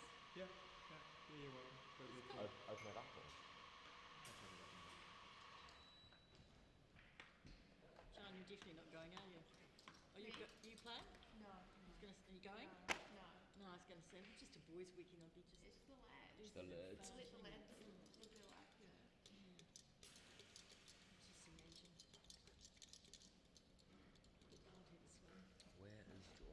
He's just come out. Giorgio Burpee son? Burpee son? We need some light relief on the court. We need some entertainment for 5 minutes. Surely the 100 burpees. What? Oh, surely another 100. I didn't see them. No, I didn't see them either. Anyone see them? Anyone see them? Hands up, anyone who saw them. Look, if you start arguing, mate, I'll make you do it with somebody in back, it'll be me. Yeah. And you won't be able to get off the ground. Yeah, I'm not going to comment on that one. Go on.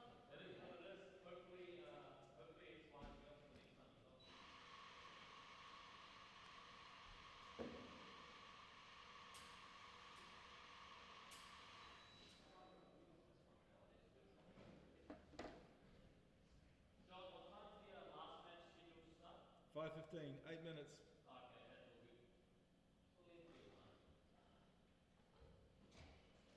I don't know what to do with my time between 3 and 7 in the morning.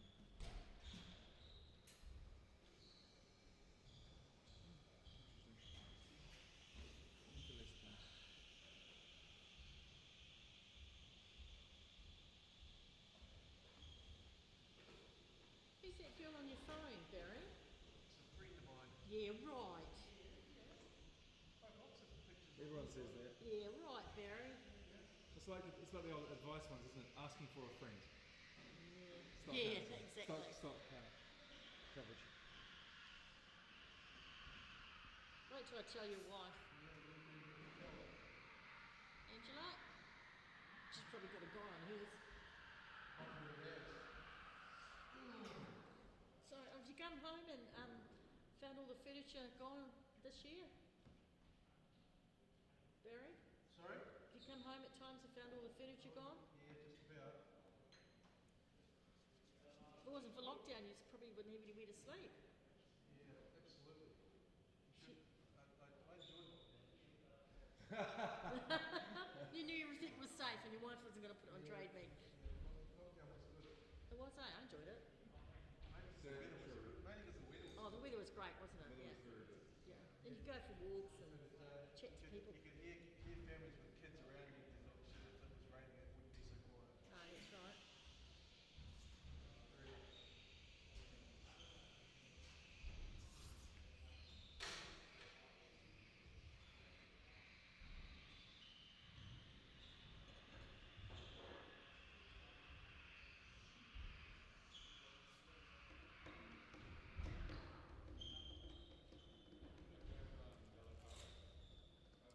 So the Apa Open beyond Tree Love.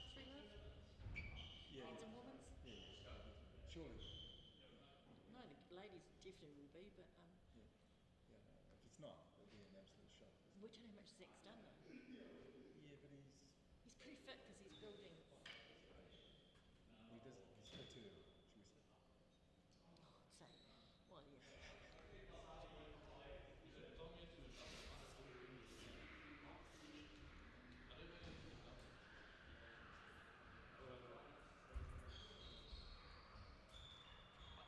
Go on, I want these burpees. Go on, George. Georgia, you got 5 minutes of fame, bro. What? You got 5 minutes of fame, everyone's watching. Just jump on there. Jump on there, son. We don't believe you. Why would I cheat myself? We don't believe you. Next time it'll be 200.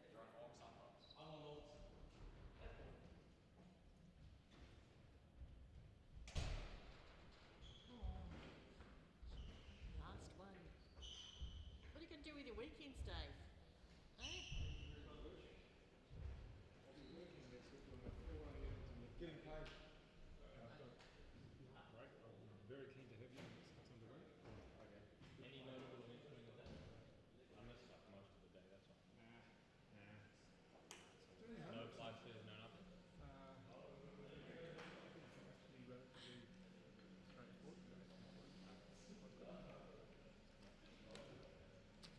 Yeah, predictions for the final job? I've already asked for some of those on there. Yeah, I need some of those as well. What's your prediction? I'm rooting for gold because it's been like nice to win. It'll be nice if Alright. gold wins because then it's like 2 wins to 10.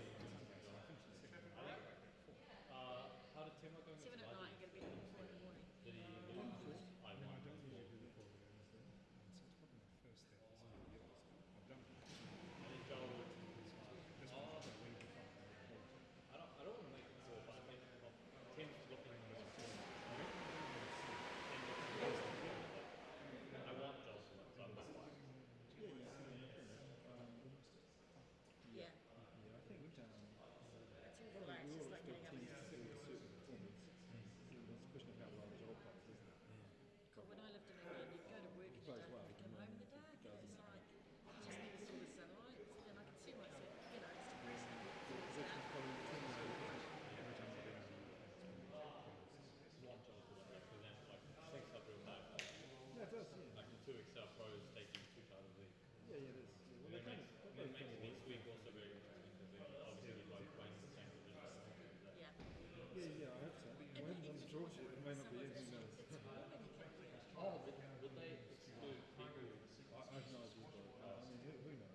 crazy stuff going around. This kind of stuff, you know? So who knows? Yeah, we're talking about food that's just going to be milk. Is that Oh, look, honestly, we haven't really talked about it. We'll sort it this week. I mean, the point was that whenever you go on these things, you invariably Oh, you mean like in summer, you know, the weekends I can get up early, but winter when it's like, oh, God, you know, might as well just read a book. somewhere and that kind of stuff. So there's not a Where we go. Yes. It'd be nice, but that often doesn't happen, does it? Yeah. You know, it might happen, but I mean, we should probably try and do something when it's, you know, I guess. It'd be nice actually to come back Friday night. I'm just looking forward to having between, you know, 3 and 7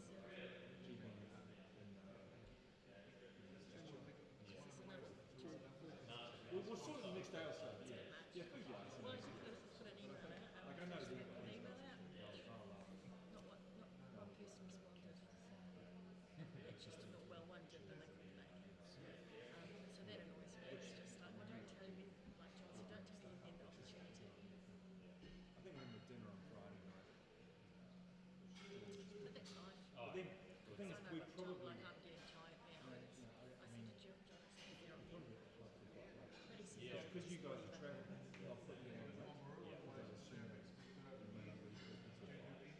So literally, oh yeah, don't do it. I just, I think of them rather than they. I'm just like, but they all take this, they all take a bit break, you know? Is that right? Oh, yeah, that's good. Yeah, I know what you mean. The travelling for squash time is good fun. Yeah. It's quite a difference. So I say to I mean, my obviously you'd like to do the travelling. Yeah, Which we don't know, brother, but yeah. No, I don't know, I just let them go on when they want.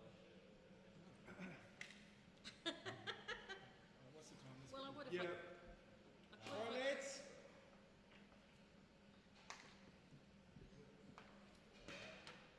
Have you got your hair right? If the guys make upset, I'm going to go on.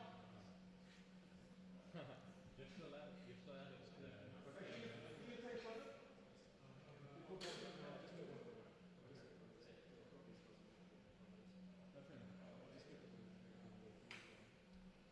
They'd like a ball, John.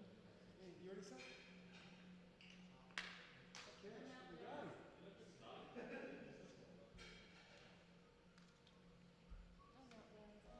Let's go Arscott. At least I take the ball out of the packet for them. Oh, look at it. Got to have some challenges in life. Can't spoon feed them. Well, that could be you half an hour trying to open it. True. At least they're both happy you can't say, you know.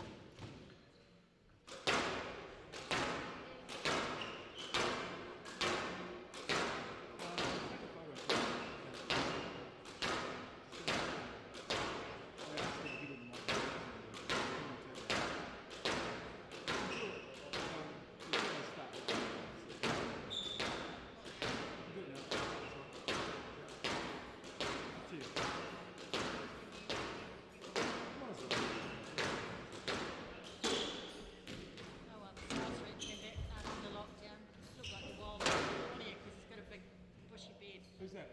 Sales rep at work, and he came back like a wild man of Borneo. See, he was everywhere.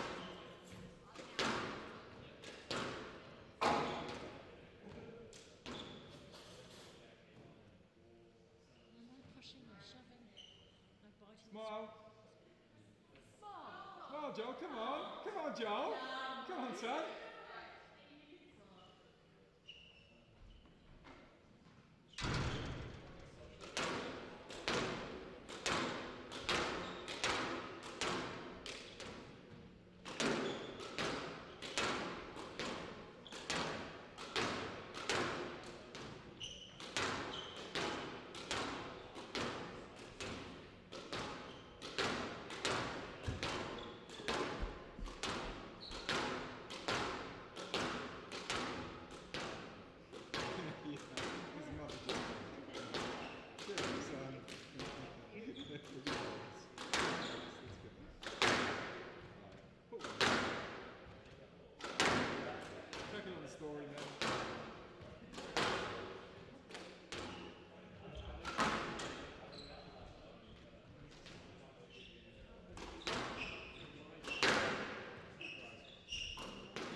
No surprises there, champ. Absolutely.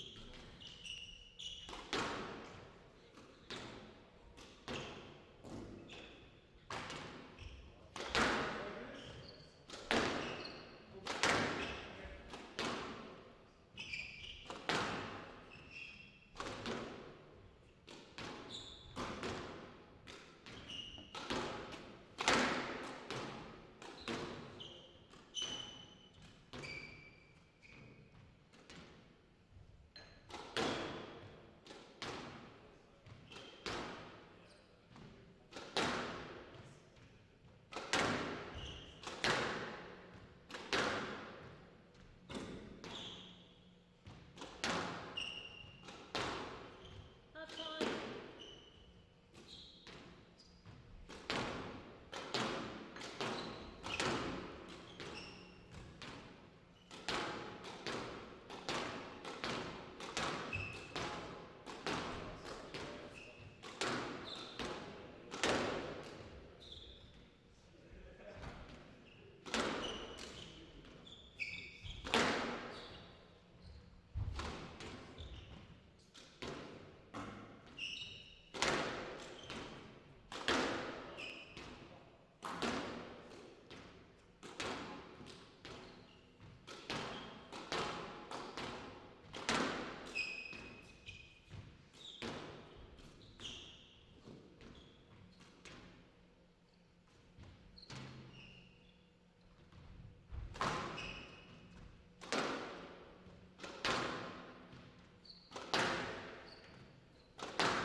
Time.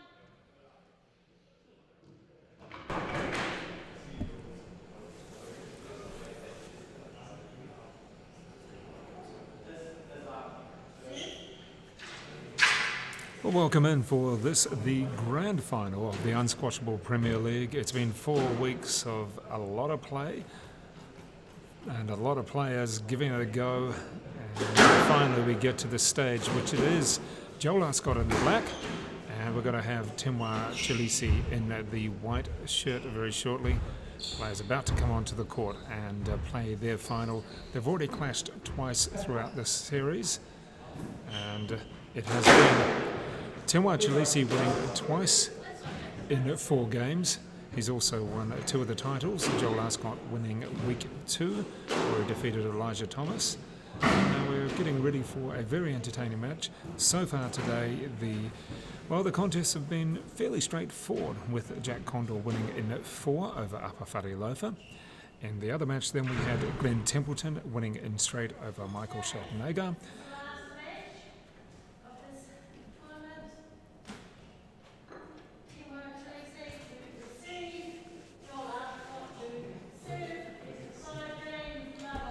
Right, that was Heather Finlay, our official.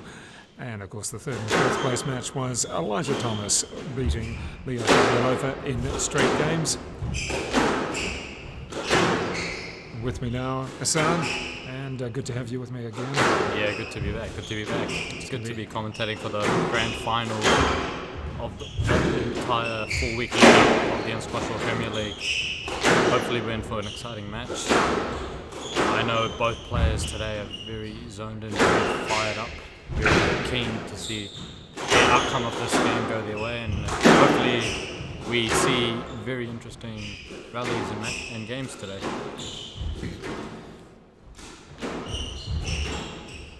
Ooh, no, that was just above the line. It was tight.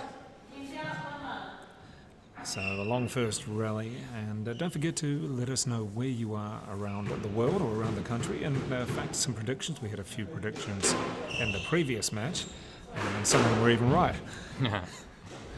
Don't you love it when a prediction just comes off like that? Oh, nice little angle. Oh, that's good. Not quite. And some of the viewers around the world, we have had around the world, we've had Canada, USA, Mexico, Singapore, UAE, Brazil, and Australia. So it's been a real United Nations of viewers. Good to have you all with us. Let us know if there's anywhere else you are. What are you expecting between these two players? As we said, they've played each other twice already, 4 games to Tenwa. Any particular thoughts this time?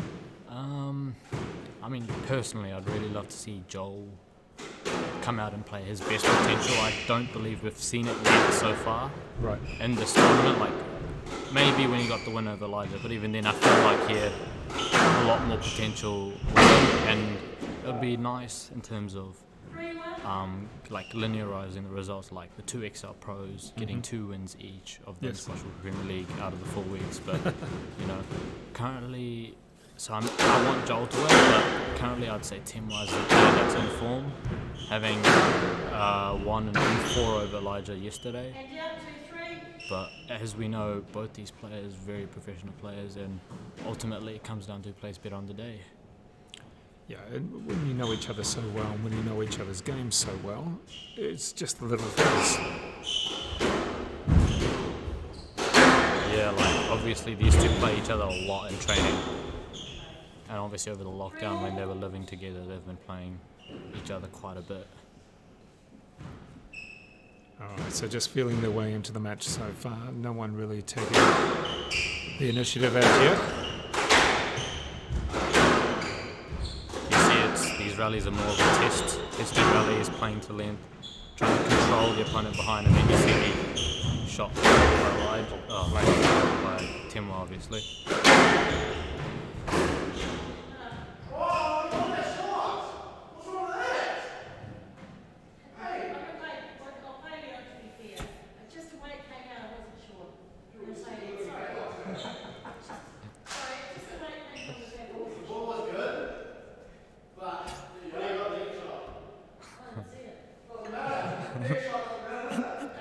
Got a bit of a banter going on.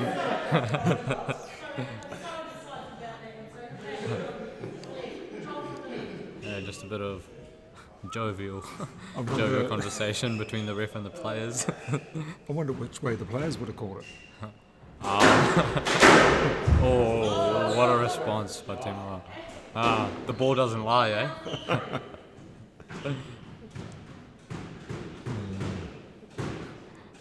Very early in the game. There'll be a few more of those. Yeah, expect a lot more of those.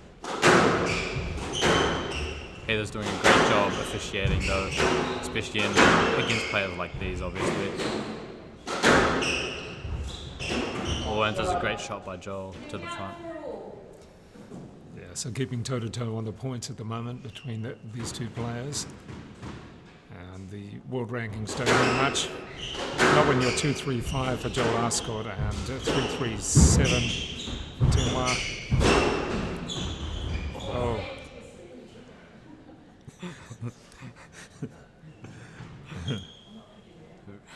So far, enjoying the match. Let's just wait and see what happens when we get into the 3rd and 4th, maybe. Very relaxed environment at the moment. Now you see the paces up in this rally. This is that point in the game we've both players look to try and take a lead. Oh, that's a good drop by Timms. Both players trying to take control of the next 2-3 rallies and hopefully influence the first game towards their favour.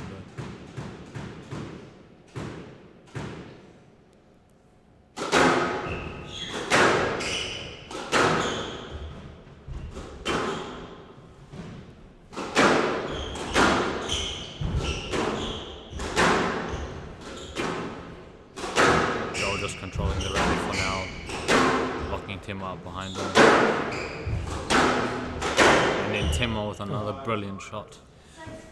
Well, you'll see a bit of that from Tim Wire. He likes to, every now and then, just really wind up the pace and go for the winner a bit more. Yeah, like if you were to compare both players, I would say that Timmo is a bit more free with his shot play compared to Joel, who's a very structured player, very good at setting up the rally in his favour. Whereas Timmo, still very structured as a pro, but I would say he's a bit more relaxed in terms of when to play shots and whether he goes for them or not. Well, and obviously right now they're working for him. Well, he's not quite Leo Fatialofa when it comes to the shot making, but he does go for his shots a bit more. And obviously, both being professionals, they both can play shots. It's just a matter of who decides to play them and whether they play them at the right time. What a shot there. It just dies in the back. Well, it was so high on the front wall, it almost, it was close to being out. Yeah. And then to put it right in the forehand corner, really deep, where it faded away a little bit. It was well played. So we're still keen on any predictions. Anyone coming through with those predictions, we're keen on them. That's a good volley by Joel to cut Tim short there.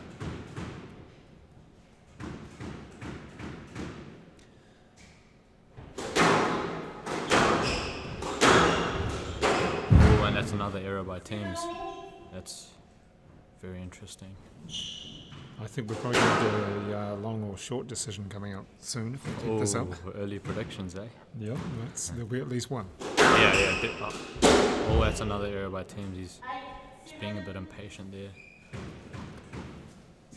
Ideally, you'd like to see him get length early on and structure the rally, but obviously if he feels he's got a good shot at it, as we said earlier, he's a bit more free with a short game. He will go short early. Now we've got a good long rally down the backhand side. Both players fighting for dominance over the tee.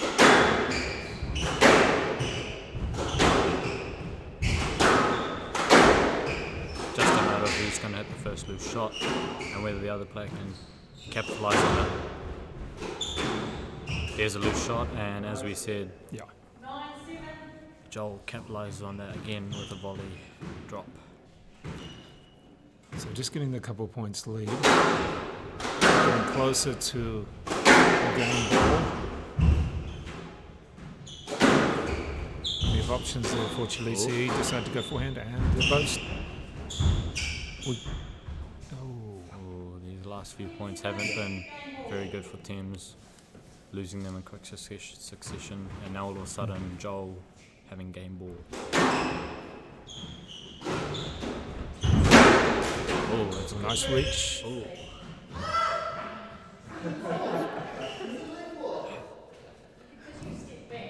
Well, he asked for the let quickly, and it was given. It's good he asked any later, and all.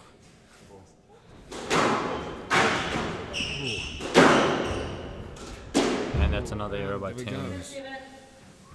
And the timing just not quite there at the moment over this last part of the first game. It's pretty locked up for the first bit, and then Timms just making those 3-4 errors and Joel walking away with that first game at the end in the second half of that. Well, it really was locked up in the early stages, and point for point, shot for shot, and then I think we saw 3 to 4 unforced errors out of Chileshe, which really helped Joel move forward and take that first game, and it was 11-7. So the first game of the grand final going the way of Joel Arscott against Chileshe. Back with the second game very shortly.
Well, coming back in for the second game after Joel Arscott won the first, 11-7 over Tenwa Chileshe.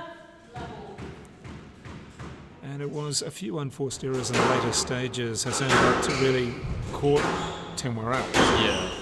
3 or 4 unforced errors, and Joel Arscott able to move away with the first game. Have we seen the pattern yet, aside from those unforced errors? Have we seen the pattern of play using the depth or using the front? Well, I mean, obviously it's a very structured game between two pros, but I'd say they like to test each other a lot with various like deep shots to the backhand side, especially, and then they try to see if one or the other goes for a cross court or changes something, and then after that we see the points come along. Like you see, there was a both there by Joel, which led to a point. Oh. Now, Tenwa did have a little bit of an ankle injury or ankle twist or a shatter on it yesterday, which was late in his match and or midway through his match. And let's just see if he's okay. Didn't appear to be anything too much. He carried on playing and won, but it was a bit of a shatter on the ankle, so he was just checking that. We're still awaiting any predictions. Anybody with any predictions out there? Oh, that's a good game. And there's the error.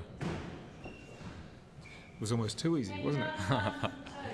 Yeah, almost had too much time. Yeah, we're going to put it everywhere. Okay, I'll put it out.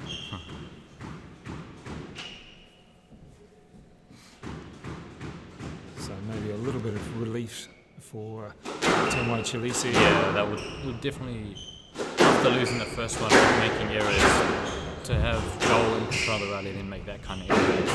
It eases the pressure off him a little bit, but obviously he still has a lot of work to do to get the second game, and same goes for Joel.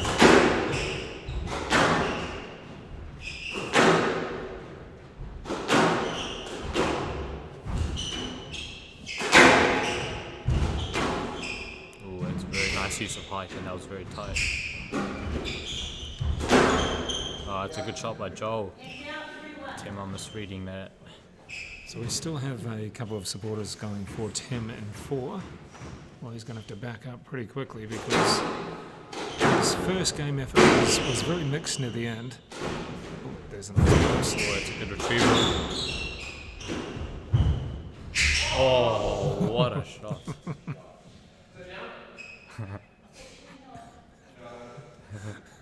Okay, well played there, Tim.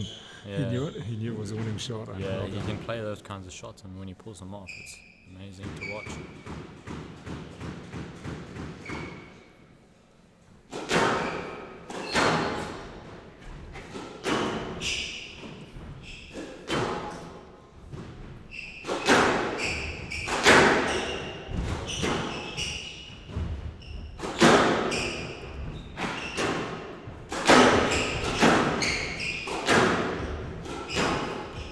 Big rally for the game.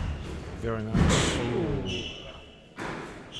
The little drop, the little dink in the backhand corner. And now it's locked up at 3-all. So again, we're seeing a that was certainly big. Yeah.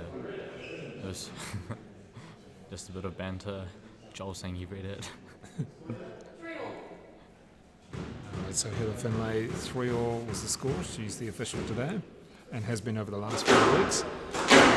Great to have Heather here and putting in the effort to help out squash.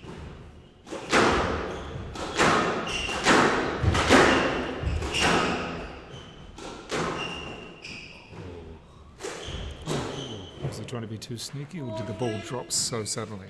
Nah, I think that was more of an error on his part. I think he might have mistimed it slightly. And it was a bit hard to see, obviously, with the bright lights, seeing the ball coming down.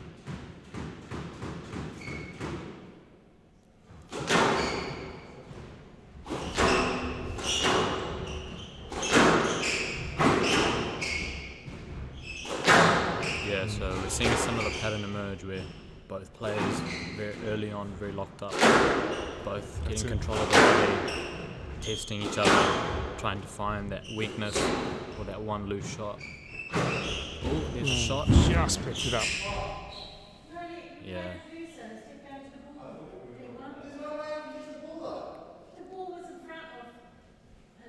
Okay, well, any thoughts on that? If you want to give any thoughts on that one. Who's correct, who's not? Feel free to come through. Tim not overly happy. You wanted the let on it. I think he wanted the stroke on it, actually. He wanted the stroke, sorry. Yeah.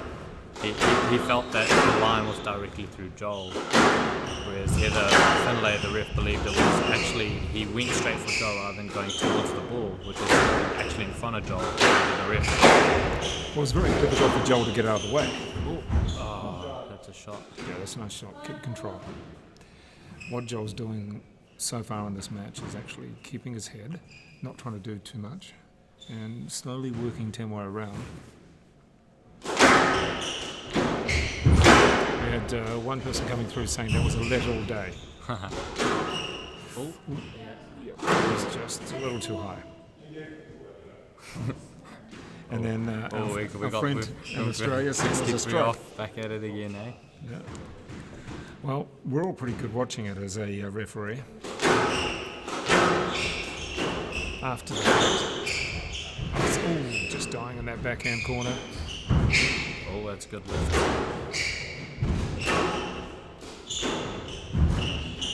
Oh, now we've got more front play.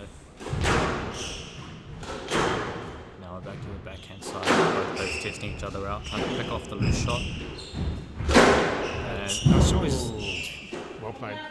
Playing the flick. Unfortunate forehand. for Joel, he actually got to that, but unfortunately unable to hit it. Yeah, nice shot by Temwa there, playing a very flat flick forehand from up close and making sure that it was going to bounce very low when it came back. It's good to debate points and debate decisions. We've had a debate about... Joel goes for the shot, but unfortunately... Not the right one. We've had a debate about short and long. We've had a debate about wearing eye protection. Now we're having a debate about that decision. Feel free to debate away. We're happy to debate away, folks. And then, so that's errors from both players and back-to-back points. So it's quite interesting now. I think this game is going to probably be defined by the player that actually gives it to the opponent rather than one player. One player playing a fast rally here.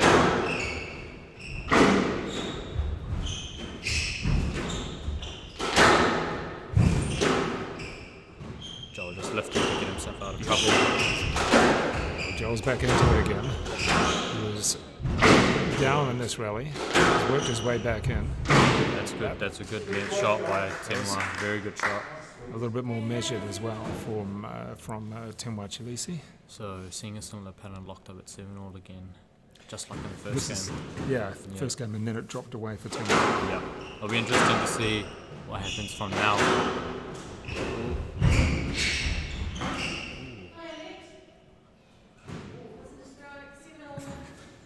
Okay, there we go, the let. Let us know if you're happy with that one. So 7-all, and that's where we were first game, as you said, and then we had 3 or 4 errors coming from Temwa, which helped give the game to Joel Arscott.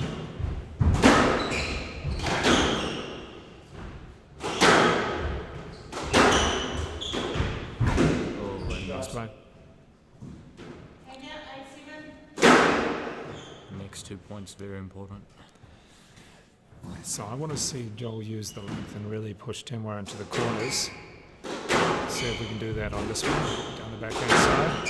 Temwa's doing something similar, using that volley on the backhand to really... there's a good shot in the front.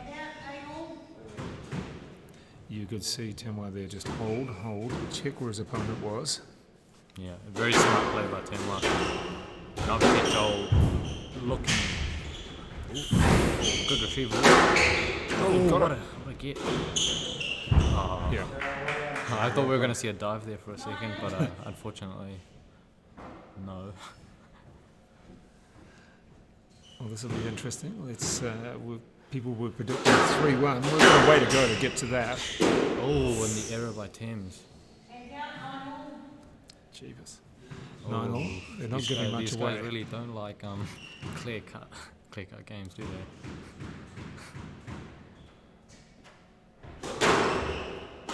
Who knows? Maybe the prediction about short and long will come true in this game. Oh, and That's out. that's the error. Oh, Joel will be kicking himself for that. Oh, yeah. Yeah. The margin between just going over the line for out there Yeah. and what he really needed to hit. Yeah. He's still in it though.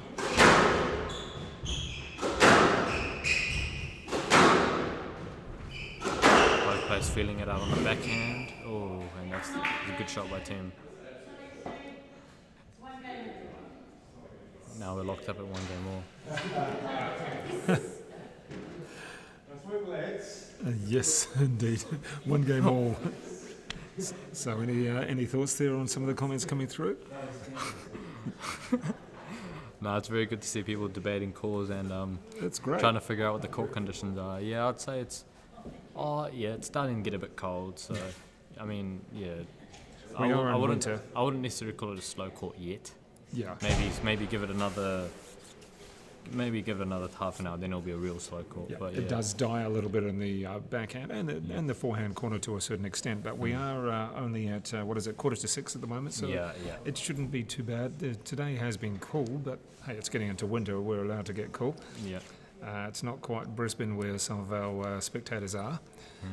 So we're happy to have you from Brisbane and from anywhere around the world, a lot of different countries, nationalities watching this as we go into the third game, and coming back for that in just a moment. The first game going to Joel Arscott, the second game going to Chileshe. No distinct pattern just yet, but some unforced errors as we get into the vital stages of each game. Hasn't it been that way? We had first game Chileshe dropping about 3 or 4. At the end of that, yeah. Yeah, and then the second game here, we've had a couple of errors from Joel Arscott I as mean, well. that's the way Thames is obviously a lot more free-flowing in terms of when to play shots and when to go short. So that is the kind of player he is. When it doesn't work out, then obviously you saw in the first game he started dropping points like nothing. But in that second game, you could see he went short at the right time, and it actually paid off. After moving Joel to the front, he'd get the following rally, he'd get the point. And forced Joel to move forward, and then as soon as Joel moved forward, Thames actually started hitting length a bit more better. So it was really interesting to see that from Thames. Really smart squash play by him. Okay, well, if we ask our spectators here, who's going to win this third game? Because some people are claiming, with their coaching skills from watching it on YouTube, and we love it. We need Come on, folks. We need your coaching input. Who is going to win the third game? All right, let's go for it. Are we going to have Tim or Joel? Third game, who's taking it, folks? Let us know what you think, because it's about to get underway. Game 3, it is 1 game apiece.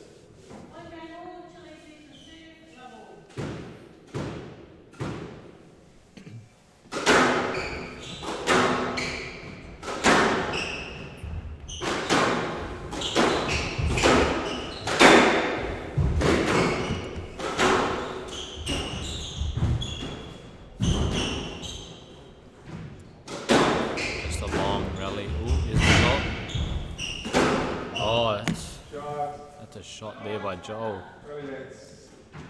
Very short, almost triple bouncing before the service line.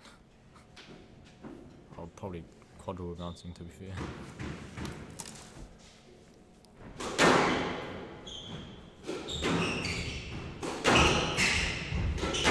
Keeping it close to the wall. Yeah, Tim just lifting to get himself out of trouble. Both players playing very smart, using every court there. That's a good deep shot.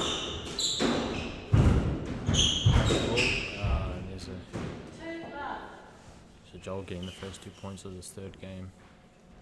Be interesting to see what the response from Thames is now. Oh, he goes for a shot. Very positive response. Yeah, that's not paid off for him going for that shot, unfortunately. Now he's 3 points down.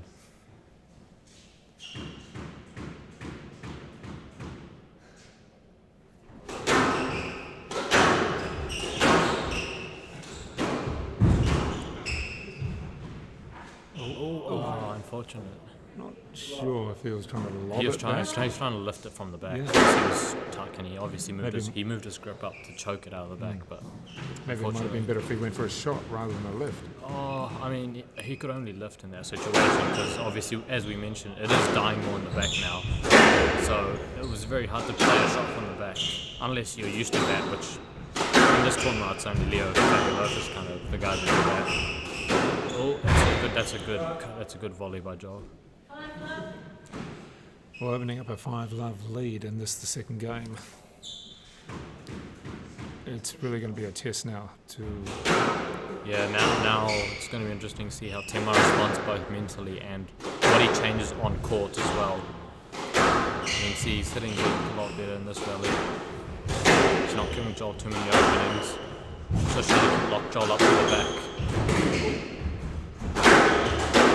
Oh, nice play. That's great. Well, let's see if Chileshe has the patience to work his way back in. Because at the moment he's struggling in this, the third. He did win the second though.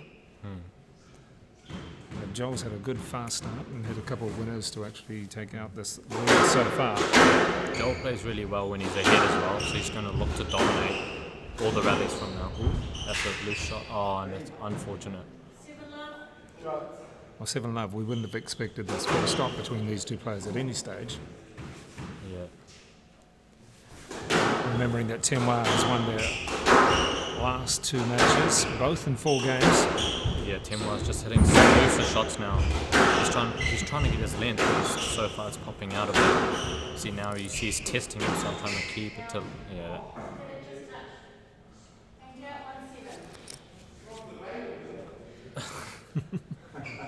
Just a cheeky comment there. Joel saying he was going for the bagel. Yeah.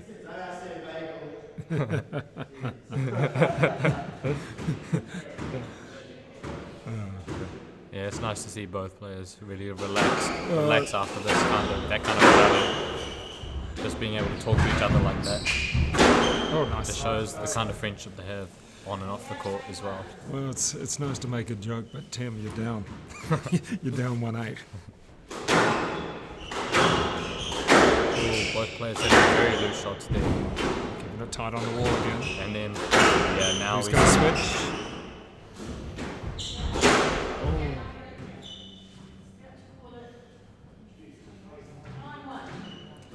Oh. Well, you don't ever want to give up a game and say, I'll come back in the next one. Nah, that's going to be hard to come back, isn't it? That's a very hard position to take, unless you know that you can defeat your opponent in the next game and your opponent will give you that game. Like, your opponent will never give you anything. You can't expect that. So it's a very hard position to just say, oh, I'll let him get this game and take the next one. It's not a very strong approach mentally. Yeah. I think for Joel there, you couldn't ask or want anything really. Yeah. It was too good a shot, and Tenwa was in the right. Jeez, quick changes of directions from both players.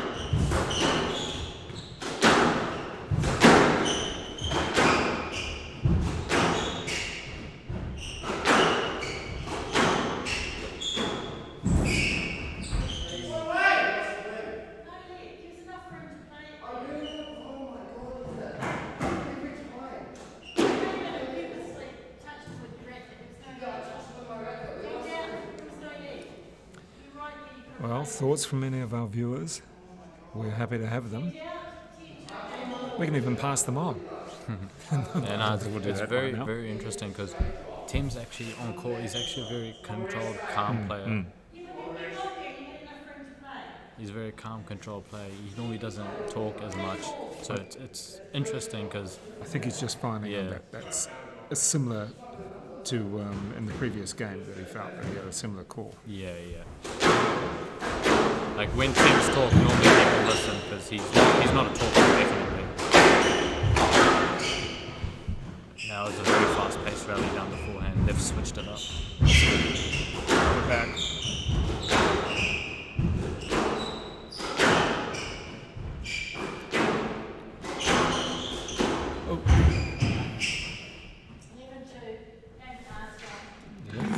goes. So Joel Arscott taking the third at 11-2, and that gives him the 2-1 lead over Temwa Chileshe. Yeah, like we said before, he's playing a lot better than Temwa at the moment.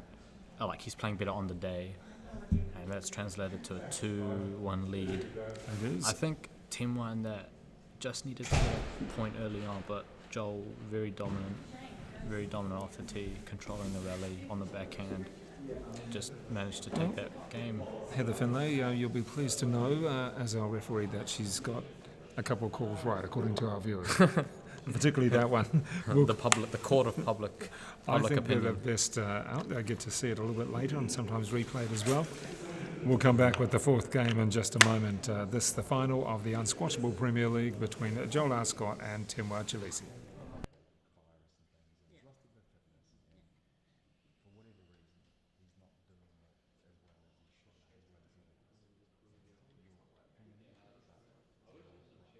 The thing is, he just purposely touched him as he walked past, so I took that right out of the equation because I thought there was no need because you're not getting the ball's down here, you're not hitting it. And then he got there and the ball's right in front of him. He could have played it. That was the thing. I mean, the thing is, like, I don't like there to be contact, but in a situation like that, you just got to try and go. I mean, if there's any interference, he would disrupt. Totally. If he played it and it touched him, it would have been a strike. Yeah. Like, this idea of, you know, slightly brushing it down, you don't need to 15 seconds. ask him for it. Yeah, because the ball was down here, the ball would be down here and he caught his leg. That'd be different, but he just rack it up.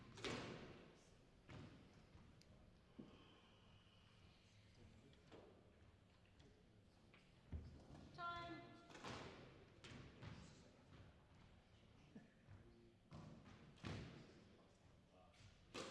Go team.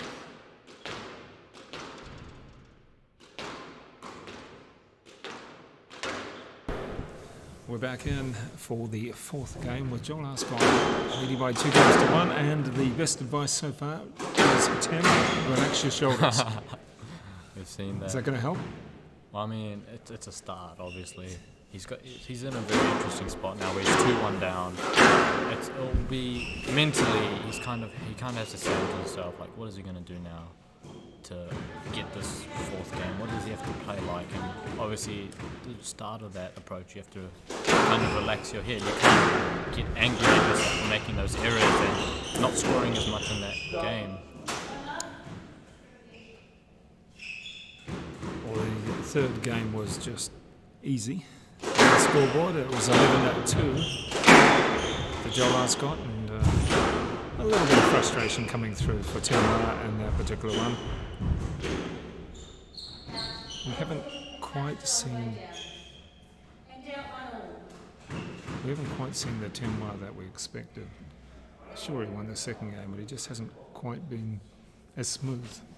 Yeah, and that's credit to Joel for not allowing him to relax, get into a rhythm. He's always changed the pace as soon as Temwa looks like he's controlling the rally. There's always a variation. Oh, wow. Nice play. And a forehand boast into the neck there for Joel. And another one.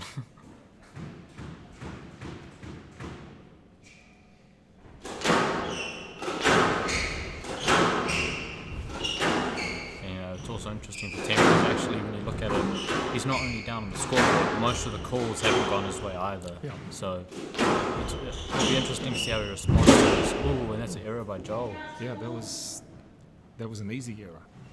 Yeah, it wasn't. He was there ready to play it, and he just slightly misjudged the tin there. Well, this is the grand final between Joel Arscott and Temwa Chileshe. The mother of all finals. Yeah, it is indeed. After 4 weeks' play of the guys really gutsing it, we come down to this, the two players that have really dominated.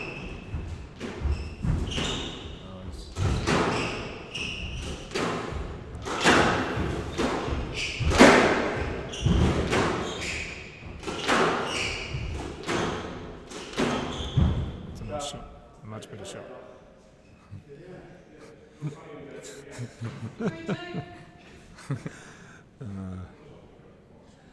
I have asked them in the past if they're sick of each other. And they Love-hate relationship, mate. Yeah, they are good mates, but I think on court you could be sick of playing the other one.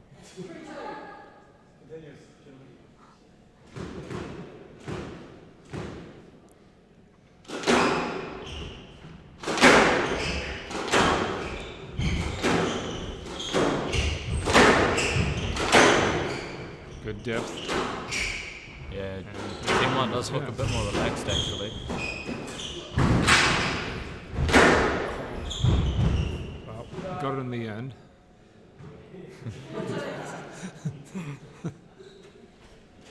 And Joel just. Yep. Is it a smart tactic? Needing more rest? Is that what it is? Yeah, I'm not not too sure. He's taking his time. Trying to coming get a back to the mental edge ball. over Thames maybe? Who knows? But the shoulders look a bit more relaxed. So there you go. Who gave that advice? Yeah. It's good advice. So this time Chileshe with a couple points in the lead. He's not feeling so assured about his game. Joel goes short straight away. That's interesting. That's very interesting. You don't see Joel go short off the... No, he usually works his way into the point. So we just haven't seen that assurance from Tenwa so far in this whole match, where he looks strong enough to say, yes, it's mine. We haven't seen that yet. We're starting to see a bit of it now. Seeing him control the rally a bit more. And he's able to read Joel a bit better actually. Joel's been trying to throw off his rhythm the whole time, and now Tenwa's kind of reading it. Ooh, it's a very shot. Good change of direction. He was going a big step towards his forehand side there, Joel, and then was able to switch it back to the backhand. Yeah. Deep cross court.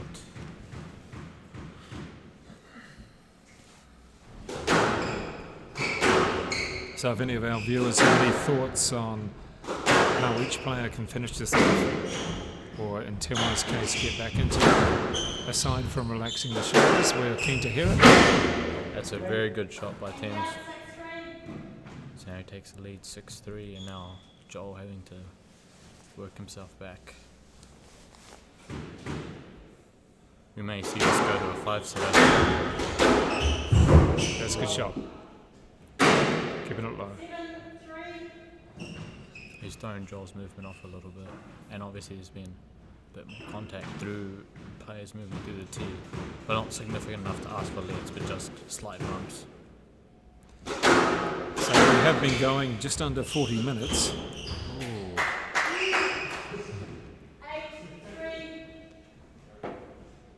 So Tenwa taking an 8-3 lead, and now Joel looking like it's like a flip of the last game, making errors and going short very early. Kind of lost his movement, lost his structure, and Tenwa's making less errors, so it's very interesting there.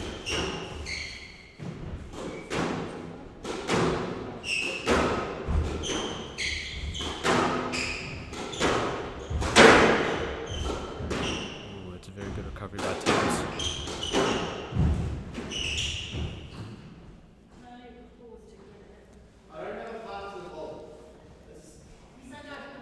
Alright, don't forget we want your thoughts on this particular play. Happy to get those thoughts. No, that was the call. Yeah, Thames just talking about the line to the ball, whereas the referee definitely saying the ball would have been too good.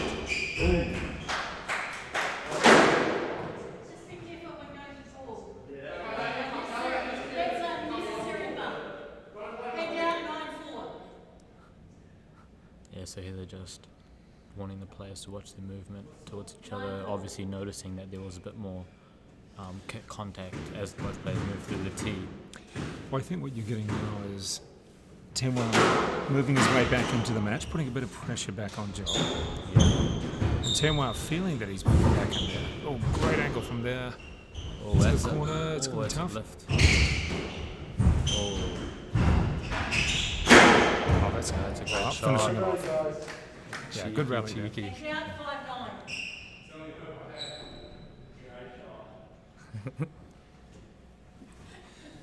Both. Yeah, well, we don't need to commentate these guys. Yeah, exactly. These guys are. Well, these it's not guys quite are as bad as pro. Lance Bedos, who basically commentated everything the whole time he was on the court. Yeah. Always entertaining. But you can feel the tension between the two players now. As one's coming back, the other one's trying to hold him off. Yeah. You do not want to go 5. Joel doesn't. Oh, Joel reading that. Oh, he flipped it up. Oh, That's good recovery. Oh, and he was there. He was there.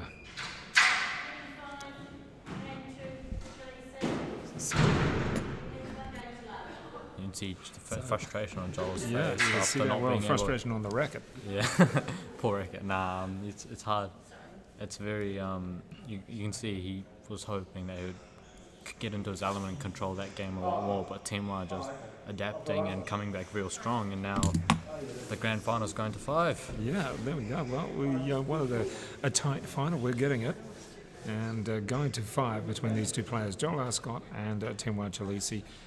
So far in their head-to-heads in this series, it is 2-love to Teamwire Chileshe, both in 4. But this time, whoever wins it, it's going to be in 5. We'll be back with the 5th game very shortly of this, the Unsquashable Premier League Grand Final.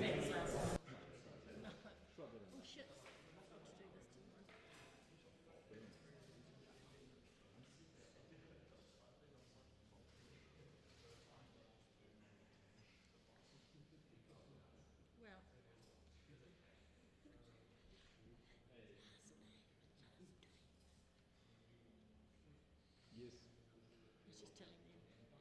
I know I should say it come to you, but they're just pissing around. No, no, fair enough. Yeah, I just do this spirit of it. just chat, isn't it? Interesting.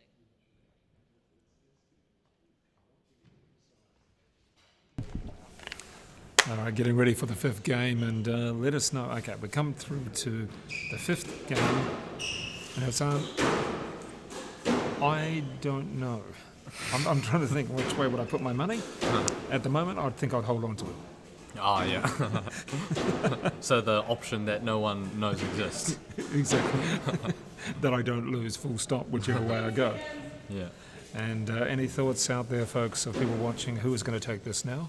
Of course, Teamwire just took the 4th, and it's going to be a tight 5th. I'm sure we're going to get a few question calls here. Yeah, there will be.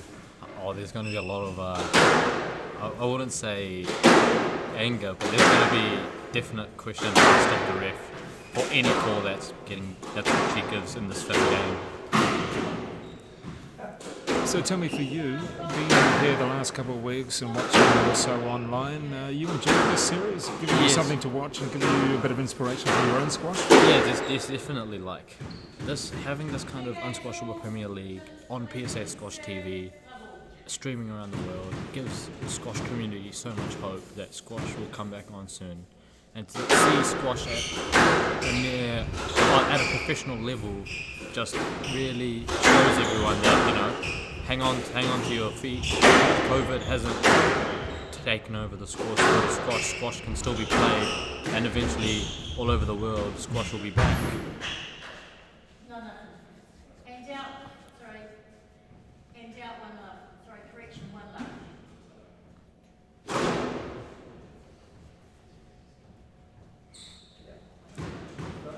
Right, so getting underway in this 5th, and it's been a good start so far. It was a fast rally to start the 5th. Yeah.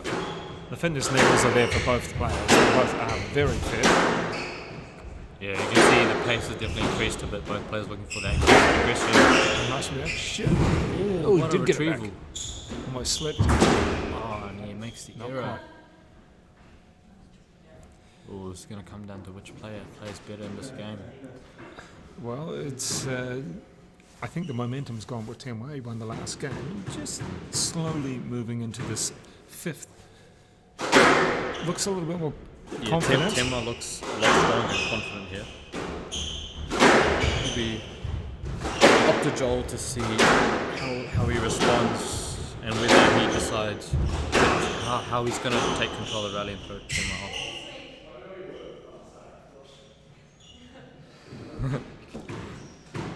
You see, like even though it was a clear-cut call, like instant protest, like we predicted that they were going to just talk no matter what the call was. Yeah, Even though both players agree with the call, it was instant outburst. No matter which way it goes, we're going to ask if it's different. Yeah, because they obviously want a call that favours them. TM1 just attacking a lot more. Joel's trying to structure the rally and set it up for him. Ooh. Ooh, that cross-court bounced out.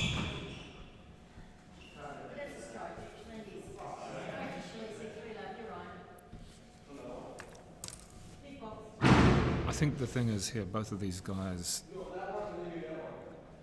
have got to refocus themselves, clean anything else from their mind that they've had throughout the match, and just go.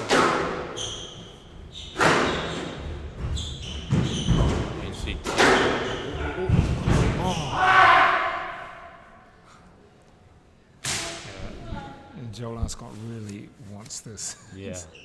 Of course he does, you know, they're both competitive, but he really wants this because it's the last match of the series. They go to the Northland Open next week and then local tournaments, waiting for PSA to allow lights to be held. 4 weeks is a long time to be playing similar players. Oh, and there's another error. That's 5 love to Timwa. Gee.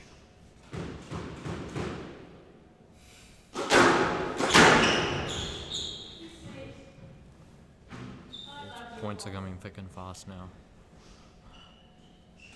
Pace is, the intensity and the pace increased a lot over the past 3 points.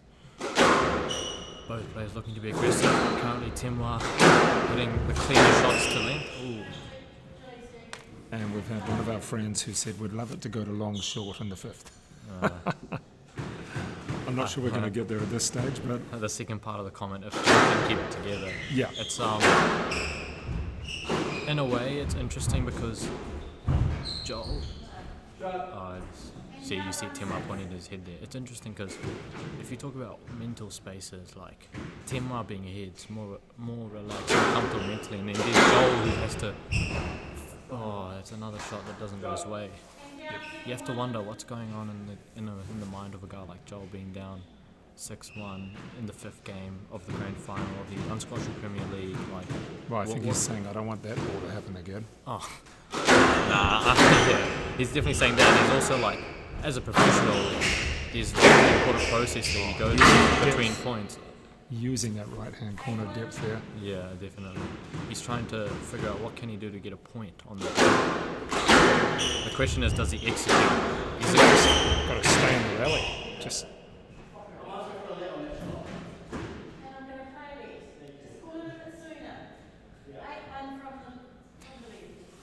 It was almost as if Timwa got tangled up initially in the arms or the stroke of Joel as they were fighting down there. It was very funky and there wasn't much space down the forehand side there, was there?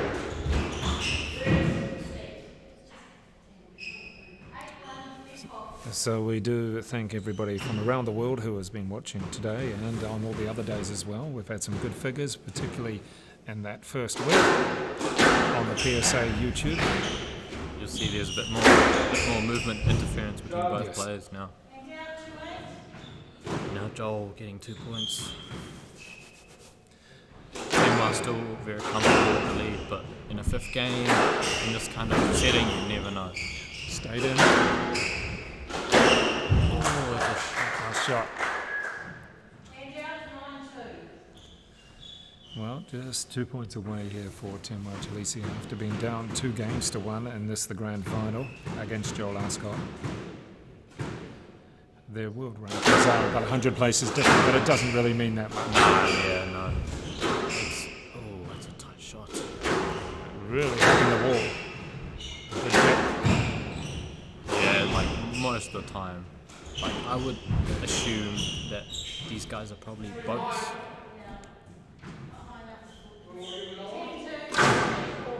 So it's 10-2 match ball with the world rankings. Like I'd say these guys are probably both slightly higher than what they're ranked, but ultimately it's who plays better on the day, and at the And moment, their ages are similar. Yeah. I mean, you got Joel 20 and you got 10-1, 19. 19, yeah. It's all very interesting. Can he because- finish it off in the first match? Yeah. Unfortunate for Joel because he was actually showing his true potential through that first 2 games, and then Okay, saves one. yeah.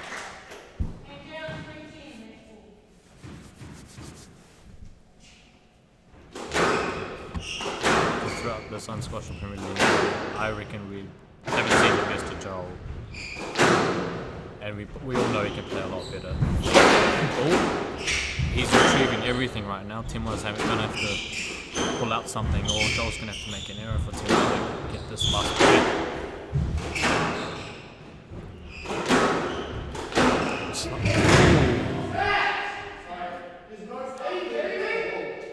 Come on, guys, let's have your choices on that. Let's hear it from the spectators. The callers are let there.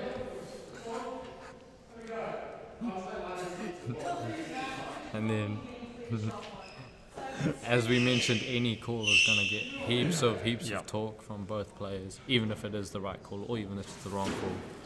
There's going to be, it's the 5th game of grand final. Well, let's hear it. You're I'm not sure giving this, the ref anything. it's a tough one to call for the referee. Yeah.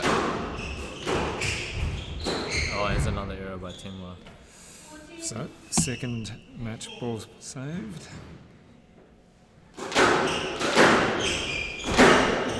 Yeah, the only way Timwa's going to get this is if Joel makes an error. It's a loose shot or something. Or he's going to have to hit a shot of his own, like that. Oh, what a retrieval. Oh, there's another shot.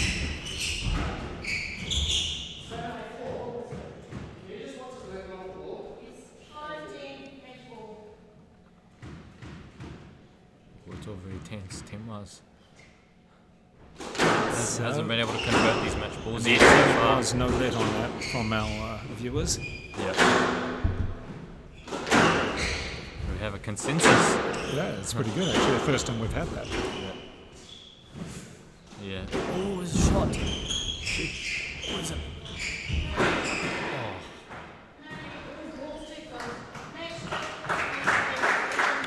Oh, there we go. Ball's been Takes it. given. Ball's been given an early.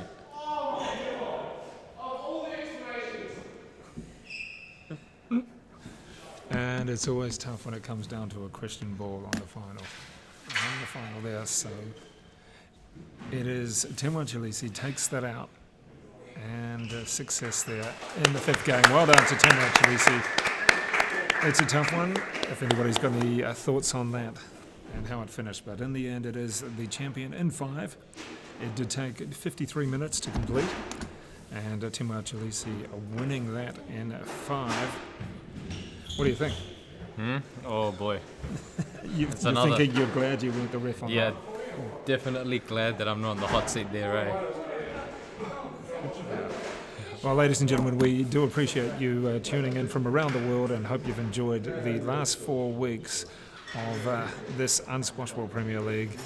And keep supporting squash around the world, and because it's a great sport and very entertaining. And thank you, Hassan, and thank you for everybody who has tuned in around the world. Yep. And for all the players as well, also to John Duggan and to everybody who supported the Unsquashable Premier League.